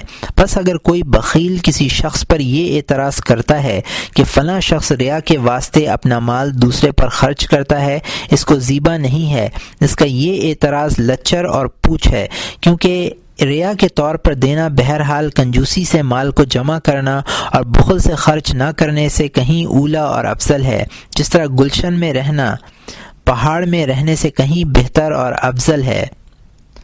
بس بخل کا یہی علاج ہے جس کا ہم نے ذکر کیا، یعنی جب طبیعت میں سخاوت کا ذوق پیدا ہو تو اس وقت خرچ کرنا، خواہ وہ لچر ہی کیوں نہ ہو۔ بعض مشائخ کا طریقہ علاج، بعض مشائخ نے اپنے مریدوں کے بخل کا علاج اس طرح پر کیا ہے کہ وہ کسی مرید کو عبادت و ریاضت کے لیے ایک مخصوص گوشہ دے دیتے، اور جب دیکھتے کہ وہ اس گوشے سے مانوس ہو گیا اور دل لگ گیا ہے تو اس کو دوسرے گوشے میں بھیج دیتے اور اس کا گوشہ کسی اور مرید کو دے دیتے۔ اگر وہ دیکھتے کہ ایک مرید نے نئی جوتیاں پہنی ہیں اور ان کو پہن کر غرور کرتا ہے تو حکم دیتے کہ یہ جوتیاں کسی دوسرے کے حوالے کر دو۔ ایک دفعہ حضرت رسول خدا صلی اللہ علیہ وآلہ وسلم نے اپنی نالین مبارک میں نئے تسمے ڈالے تھے۔ نماز میں آپ کی نظر ان نئے تسموں پر پڑ گئی تو نماز سے فراغت کے بعد آپ نے حکم دیا کہ پرانے تسمے لاؤ اور نئے تسمے نکال کر یہ پرانے تسمے ہی ان میں ڈال دو۔ حضور صلی اللہ علیہ وآلہ وسلم کے اس پاکیزہ عمل سے یہ معلوم ہوا کہ دل سے مال کی محبت منقطع کرنے کا طریقہ اور تدبیر یہی ہے کہ اس مال کو جس سے دلی تعلق پیدا ہو گیا ہے اپنے پاس سے جدا کر دے، کیونکہ جب تک ہاتھ خالی نہ ہوگا دل فارغ اور مطمئن نہیں ہوگا۔ نقل ہے کہ ایک بادشاہ کے پاس امیر نے فیروزے کا ایک پیالہ جس میں جواہر جڑے تھے بطور ہدیہ کے بھیجا۔ اس کاسے کی نظیر دنیا میں ممکن نہ تھی، اس جیسا دوسرا کاسہ دنیا میں نہ تھا۔ ایک دانشمند شاہی مجلس میں موجود تھا۔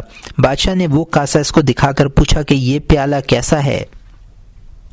دانشمند نے کہا، یہ پیالہ آپ کے لیے یا تو غم کا سبب ہوگا یا مفلسی کا، یعنی اس پیالے کے آنے سے پہلے آپ ان دونوں باتوں سے بے فکر تھے۔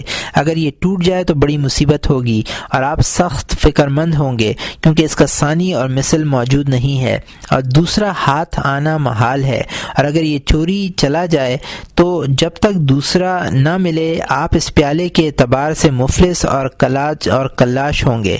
اتفاقاً وہ پیالہ ٹوٹ گیا اور بادشاہ اس کے ٹوٹ جانے سے بہت غمگین ہوا۔ اس وقت اس نے کہا کہ فلاں دانشمند نے ٹھیک کہا تھا۔ مال کے زہر کا تریاق۔ اے عزیز، معلوم ہونا چاہیے کہ مال سانپ کی طرح ہے جس میں زہر بھی ہے اور تریاق بھی، اور جو شخص سانپ کے کاٹے کا منتر نہ جانتا ہو اس کے سانپ پر ہاتھ ڈالنا یعنی سانپ پکڑنا اس کی ہلاکت کا سبب ہوگا۔ کہا جاتا ہے کہ صحابہ کرام رضوان اللہ علیہم اجمعین میں بہت سے حضرات توانگر یعنی امیر بھی تھے، جیسے حضرت عبد الرحمن بن عوف رضی اللہ تعالی عنہ۔ بس توانگری عیب نہیں ہے، اس کو ایک مثال سے سمجھنا چاہیے کہ کسی لڑکے نے ایک افسوں گر کو دیکھا کہ وہ سانپ پکڑ رہا ہے۔ اس نے خیال کیا کہ نرم اور ملائم ہونے کے سبب سے افسوں گر نے اس کو پکڑ لیا ہے، یہ نہیں سمجھا کہ افسوں اور منتر کے زور سے پکڑا ہے۔ چنانچہ اس کی دیکھا دیکھی اس نے بھی ایک سانپ کو پکڑ لیا، سانپ نے اس کو ڈس لیا اور وہ ہلاک ہو گیا۔ مال کے منتر افسوں 5 ہیں۔ ایک یہ کہ خیال کرے اور اس بات پر غور کرے کہ مال کو کس نے پیدا کیا ہے۔ اس بارے میں ہم اس سے پہلے بیان کر چکے ہیں کہ مال سے غرض خوراک، لباس اور مکان کو حاصل کرنا ہے جو جسم کی پرورش اور حفاظت کے لیے ضروری ہے، بدن کی حفاظت حواس کے بقا کے لیے ہے، اور جو اس عقل کی خاطر ہیں، اور عقل دل کے لیے ہے تاکہ دل کو اللہ تعالی کی معرفت حاصل ہو۔ جب آدمی اس بات کو سمجھ لے گا پھر وہ مال سے بقدر ضرورت تک محبت و الفت رکھے گا اور نیک کاموں میں اس کو صرف کرے گا۔ دوسرا منتر یہ ہے کہ مال کی آمد پر کڑی نظر رکھے تاکہ اس کی آمد حرام اور شبہ سے نہ ہو۔ مال حرام اور مشتبہ ذرائع سے حاصل نہ ہو، اور نہ ایسا مال قبول کرے جو مروت کے برخلاف ہو، جیسے رشوت، گدائی اور حمامی کی اجرت وغیرہ۔ تیسرا منتر یہ ہے کہ مال کی مقدار پر نظر رکھے اور جتنا حاجت سے زیادہ ہو اس کو جمع نہ کرے۔ حاجت سے اس زیادہ مال کو جو توشہ زاد آخرت کے بعد بچ رہے وہ مساکین کا حق ہے۔ جب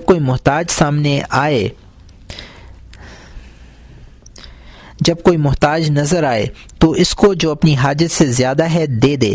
اگر ایثار کی قدرت نہیں رکھتا تو حاجت کی جگہ پر اس کو صرف کرے۔ چوتھا یہ کہ خرچ پر نظر رکھے اور فضول خرچی نہ کرے اور اچھے کاموں میں اس مال کو صرف کرے، کیونکہ بیجا صرف کرنا ایسا ہے جیسے برے طریقے سے کمانا۔ پانچواں یہ کہ آمد و خرچ اور جمع کرنے میں اپنی نیت درست رکھے اور یہ سمجھے کہ جو کچھ کماتا ہے وہ عبادت میں دل جمعی کے واسطے کماتا ہے، اور جو چھوڑ دیا ہے زہد اور مال کو حقیر سمجھنے کی بنا پر چھوڑ دیا ہے، اور اس لیے کہ دل دنیا کے خیال سے محفوظ رہے اور خدا کی یاد میں مشغول ہو سکے، اور وہ جو کچھ جمع کر رہا ہے وہ دین کی کسی اہم ضرورت اور خاطر جمعی کے واسطے رکھا ہے۔ اس مال کو خرچ کرنے کی حاجت اور ضرورت کا ہر وقت منتظر رہے۔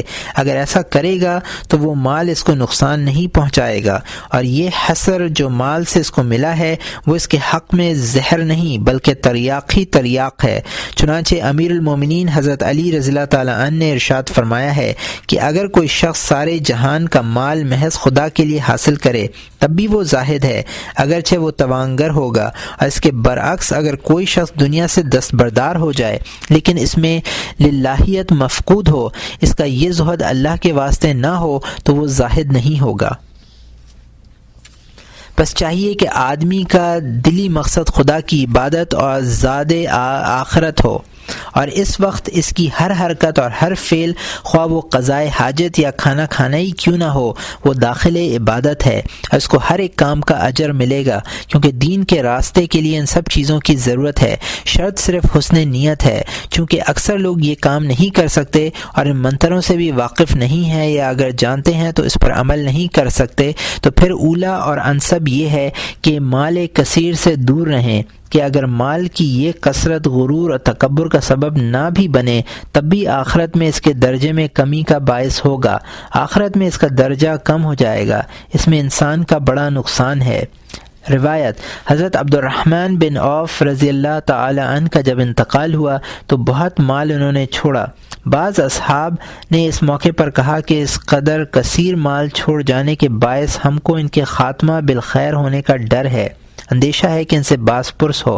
یہ سن کر کعب احبار رضی اللہ تعالی عنہ نے کہا: سبحان اللہ، تم لوگ ایسا کیوں خیال کرتے ہو؟ جبکہ انہوں نے جتنا مال کمایا وہ وجہ حلال سے کمایا اور نیک کاموں میں صرف کیا۔ اب جو کچھ انہوں نے چھوڑا ہے وہ بھی حلال کی کمائی ہے، ان کے حسن خاتمے میں کیا شک ہو سکتا ہے؟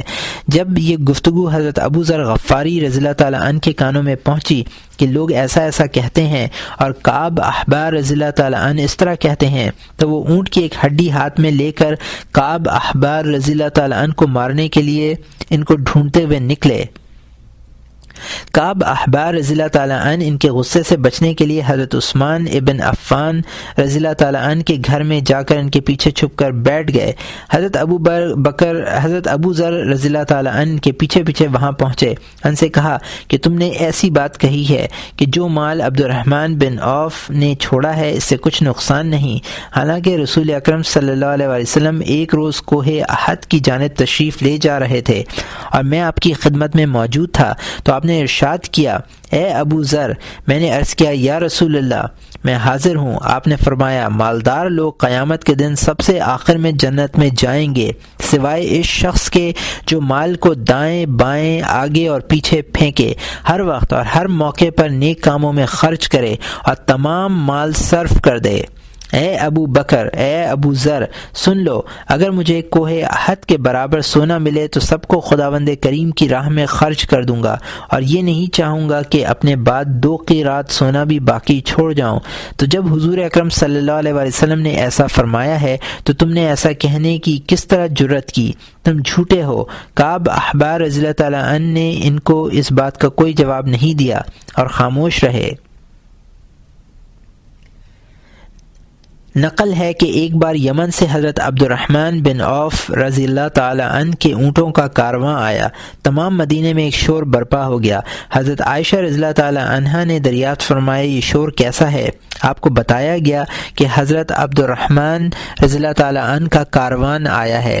یہ سن کر آپ نے فرمایا کہ رسول اکرم صلی اللہ علیہ وسلم نے سچ فرمایا تھا۔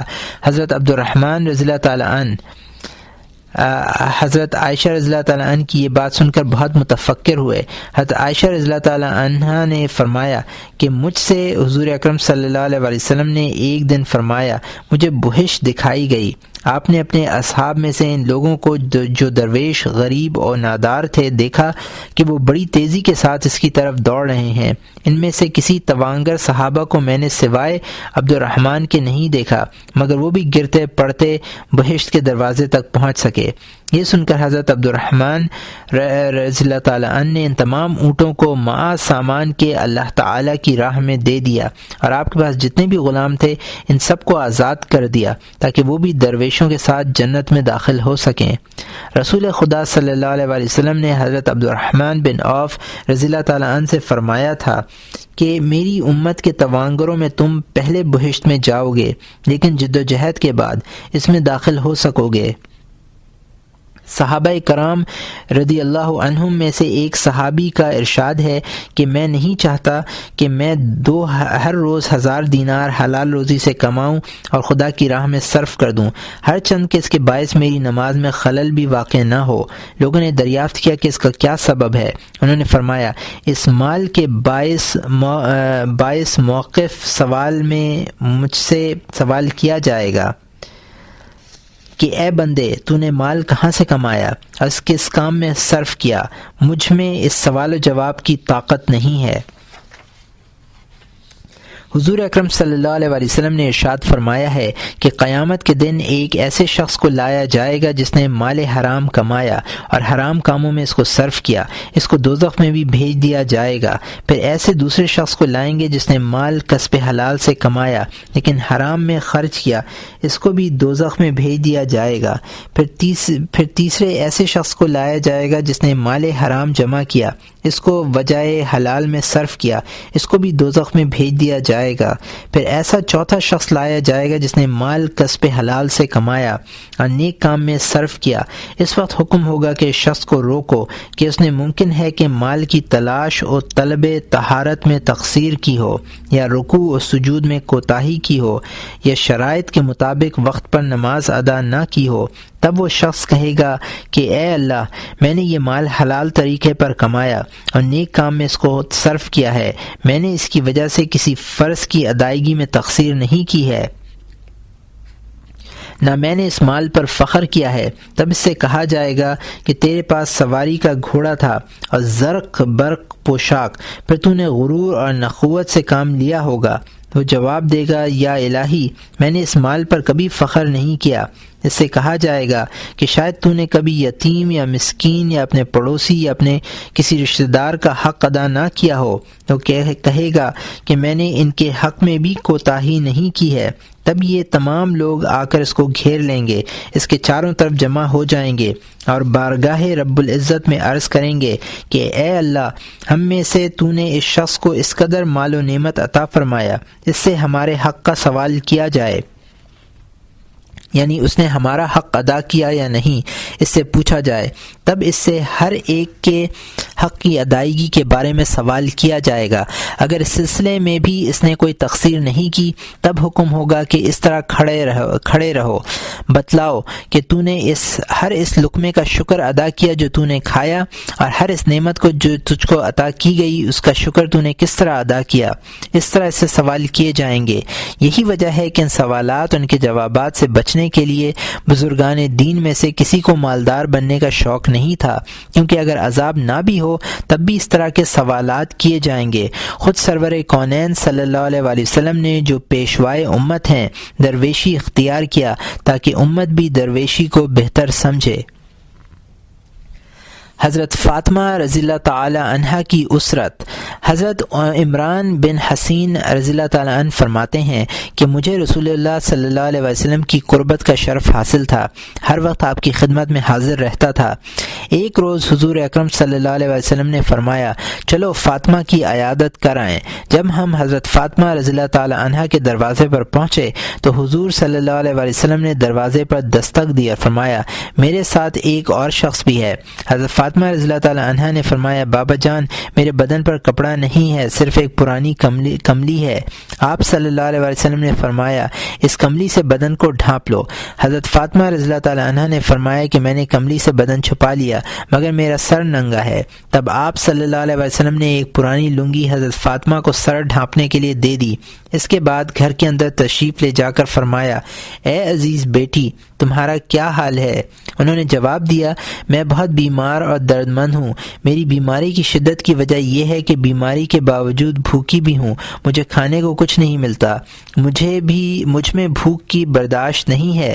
یہ سن کر حضور صلی اللہ علیہ وسلم بے اختیار اشک بار ہو گئے اور فرمایا اے فاطمہ بے صبری مت کرو، خدا کی قسم 3 دن سے مجھے بھی کھانے کو کچھ نہیں ملا ہے اور میرا مرتبہ خداوند تعالیٰ کے حضور میں تم سے بڑا ہے۔ اگر میں آسودگی اور فراغت چاہتا تو حق تعالیٰ مجھے عطا فرماتا، لیکن میں نے اپنے لیے آخرت کو پسند کیا ہے۔ اس ارشاد کے بعد حضرت صلی اللہ علیہ وسلم نے اپنا دست اقدس حضرت فاطمہ رضی اللہ تعالی عنہا کے کندھے پر رکھ کر فرمایا اے فاطمہ تم کو بشارت ہو کہ تم جنت کی عورتوں کی سردار ہو۔ حضرت فاطمہ رضی اللہ تعالی عنہا نے دریافت کیا کہ آسیہ جو فرعون کی بیوی تھیں اور حضرت مریم علیہ السلام جو حضرت عیسیٰ علیہ السلام کی ماں تھیں ان کا کیا رتبہ ہوگا؟ حضور اکرم صلی اللہ علیہ وسلم نے فرمایا کہ ان میں سے ہر ایک تمام دنیا کی عورتوں کی سردار ہیں، لیکن تم ان سب کی سردار ہو اور ان سب میں بڑی ہو۔ یہ سب عورتیں جنت کے آراستہ مکانات میں رہیں گی جہاں نہ شور و غوغا ہے، نہ کسی قسم کی تکلیف ہے اور نہ کسی طرح کا کام کاج ہے۔ اے بیٹی میرے چچا زاد بھائی یعنی اپنے شوہر کے مال پر جو کچھ میسر ہے قناعت کرو، کیونکہ میں نے تم کو ایسے شخص کی زوجیت میں دیا ہے جس کو اللہ تعالی نے دین و دنیا کی سرداری عطا فرمائی ہے۔ طمع کا انجام۔ نقل ہے کہ ایک شخص نے حضرت عیسیٰ علیہ السلام سے درخواست کی کہ میں چاہتا ہوں کہ کچھ عرصے آپ کی صحبت میں رہوں۔ آپ نے اجازت دے دی۔ وہ آپ کے ہمراہ کسی سفر پر روانہ ہوا۔ راہ میں ایک دریا کے کنارے جا پہنچے۔ زاد راہ میں 3 روٹیاں تھیں، 2 روٹیاں ان دونوں نے کھائیں اور 1 روٹی بچ رہی۔ حضرت عیسیٰ علیہ السلام کسی ضرورت سے وہاں سے کچھ دیر کے لیے چلے گئے، پھر جب واپس آئے تو وہ روٹی آپ کو نظر نہ آئی۔ آپ نے اس حواری سے دریافت کیا کہ روٹی کس نے لی ہے؟ حواری نے کہا مجھے تو کچھ معلوم نہیں۔ آخر کار وہاں سے آگے روانہ ہوئے۔ اثنائے راہ میں ایک ہرن 2 بچوں کو ساتھ لیے ہوئے آ رہا تھا۔ حضرت عیسیٰ علیہ السلام نے آہوبزا کو پکارا، وہ پکارتے ہی آپ کے نزدیک آ گیا۔ آپ نے اس کو پکڑ کر ذبح کیا، بھون کر دونوں نے خوب سیر ہو کر کھایا۔ اس کے بعد آپ نے فرمایا اے آہوبچا خدا کے حکم سے زندہ ہو جا۔ وہ جی اٹھا اور اپنے راستے پر چلا گیا۔ اس وقت حضرت عیسیٰ علیہ السلام نے اس حواری سے کہا تجھے اس پروردگار کی قسم جس نے یہ معجزہ دکھلایا، اب بتاؤ کہ وہ روٹی کیا ہوئی؟ تو اس نے کہا مجھے نہیں معلوم۔ وہ یہ دونوں وہاں سے آگے روانہ ہوئے، ایک دوسرے دریا پر پہنچے۔ حضرت عیسیٰ علیہ السلام نے رفیق کا ہاتھ پکڑا اور دونوں پانی پر چل کر دریا سے پار ہو گئے۔ تب پھر حضرت عیسیٰ علیہ السلام نے فرمایا تجھے اس خدا کی قسم جس نے یہ معجزہ دکھایا مجھے بتا دے کہ وہ روٹی کیا ہوئی؟ اس نے پھر وہی کہا کہ مجھے معلوم نہیں۔ وہاں سے یہ دونوں پھر روانہ ہوئے، ایک ریگستان میں پہنچے۔ حضرت عیسیٰ علیہ السلام نے بہت سی ریت جمع کی اور فرمایا اے ریگ خدا کے حکم سے سونا ہو جا۔ تمام ریت سونا بن گئی۔ آپ نے اس کے 3 حصے کیے اور فرمایا کہ ایک حصہ تمہارا ہے، ایک میرا اور تیسرا حصہ اس شخص کا ہے جس نے وہ روٹی کھائی۔ اس وقت اس شخص نے محض سونے کے لالچ میں اقرار کر لیا کہ وہ روٹی میرے پاس ہے۔ حضرت عیسیٰ علیہ السلام نے فرمایا اب یہ تینوں حصے تم ہی لے لو۔ سونے کا یہ ڈھیر اس کے حوالے کر کے حضرت عیسیٰ علیہ السلام تنہا وہاں سے روانہ ہو گئے۔ حضرت عیسیٰ علیہ السلام کے روانہ ہو جانے کے بعد اتفاقاً 2 شخص ادھر آ نکلے اور چاہا کہ اس کو مار کر یہ سونا اپنے قبضے میں کر لیں۔ اس نے کہا مجھے مارتے کیوں ہو، آؤ ہم تینوں اس کو بانٹ لیں۔ پس انہوں نے ان تینوں میں سے ایک شخص کو شہر بھیجا کہ کھانا خرید کر لائے۔ وہ شخص گیا اور اس نے کھانا خریدا اور اپنے دل میں ٹھانی کہ حیف یہ دونوں شخص اتنا سونا لے جائیں گے، بس مناسب یہ ہے کہ کھانے میں زہر ملا کر دونوں کو ہلاک کر دوں، اس وقت سارا سونا میرا ہوگا۔ اور اس نے کھانے میں زہر ملا دیا۔ ادھر ان دونوں نے اس تیسرے کی عدم موجودگی میں منصوبہ بنایا کہ تیسرے حصے کا سونا ناحق اس کو کیوں دے، جب وہ کھانا لے کر آئے تو اس کو مار ڈالیں گے اور سونا اپنے قبضے میں کر لیں گے۔ جب وہ تیسرا شخص کھانا لے کر واپس آیا تو ان دونوں نے اس کو مار ڈالا اور پھر کھانا کھایا۔ کھانا کھاتے ہی یہ دونوں بھی مر گئے اور تمام سونا اسی طرح وہاں پڑا رہا۔ حضرت عیسیٰ علیہ السلام جب واپس اس جگہ آئے تو دیکھا کہ سونا جوں کا توں پڑا ہے اور پاس ہی 3 شخص مرے پڑے ہیں۔ تب آپ نے حواریوں سے فرمایا دیکھو دنیا کا انجام یہ ہے، تم اس سے پرہیز کرو۔ اس حکایت سے معلوم ہوا کہ آدمی خواہ کتنا ہی استاد اور باکمال ہو، بہتر یہ ہے کہ مال پر نظر نہ کرے اور اس کو حاجت سے زیادہ نہ لے، کیونکہ سانپ پکڑنے والا آخر کار سانپ کے ڈسنے ہی سے ہلاک ہوتا ہے۔ واللہ اعلم۔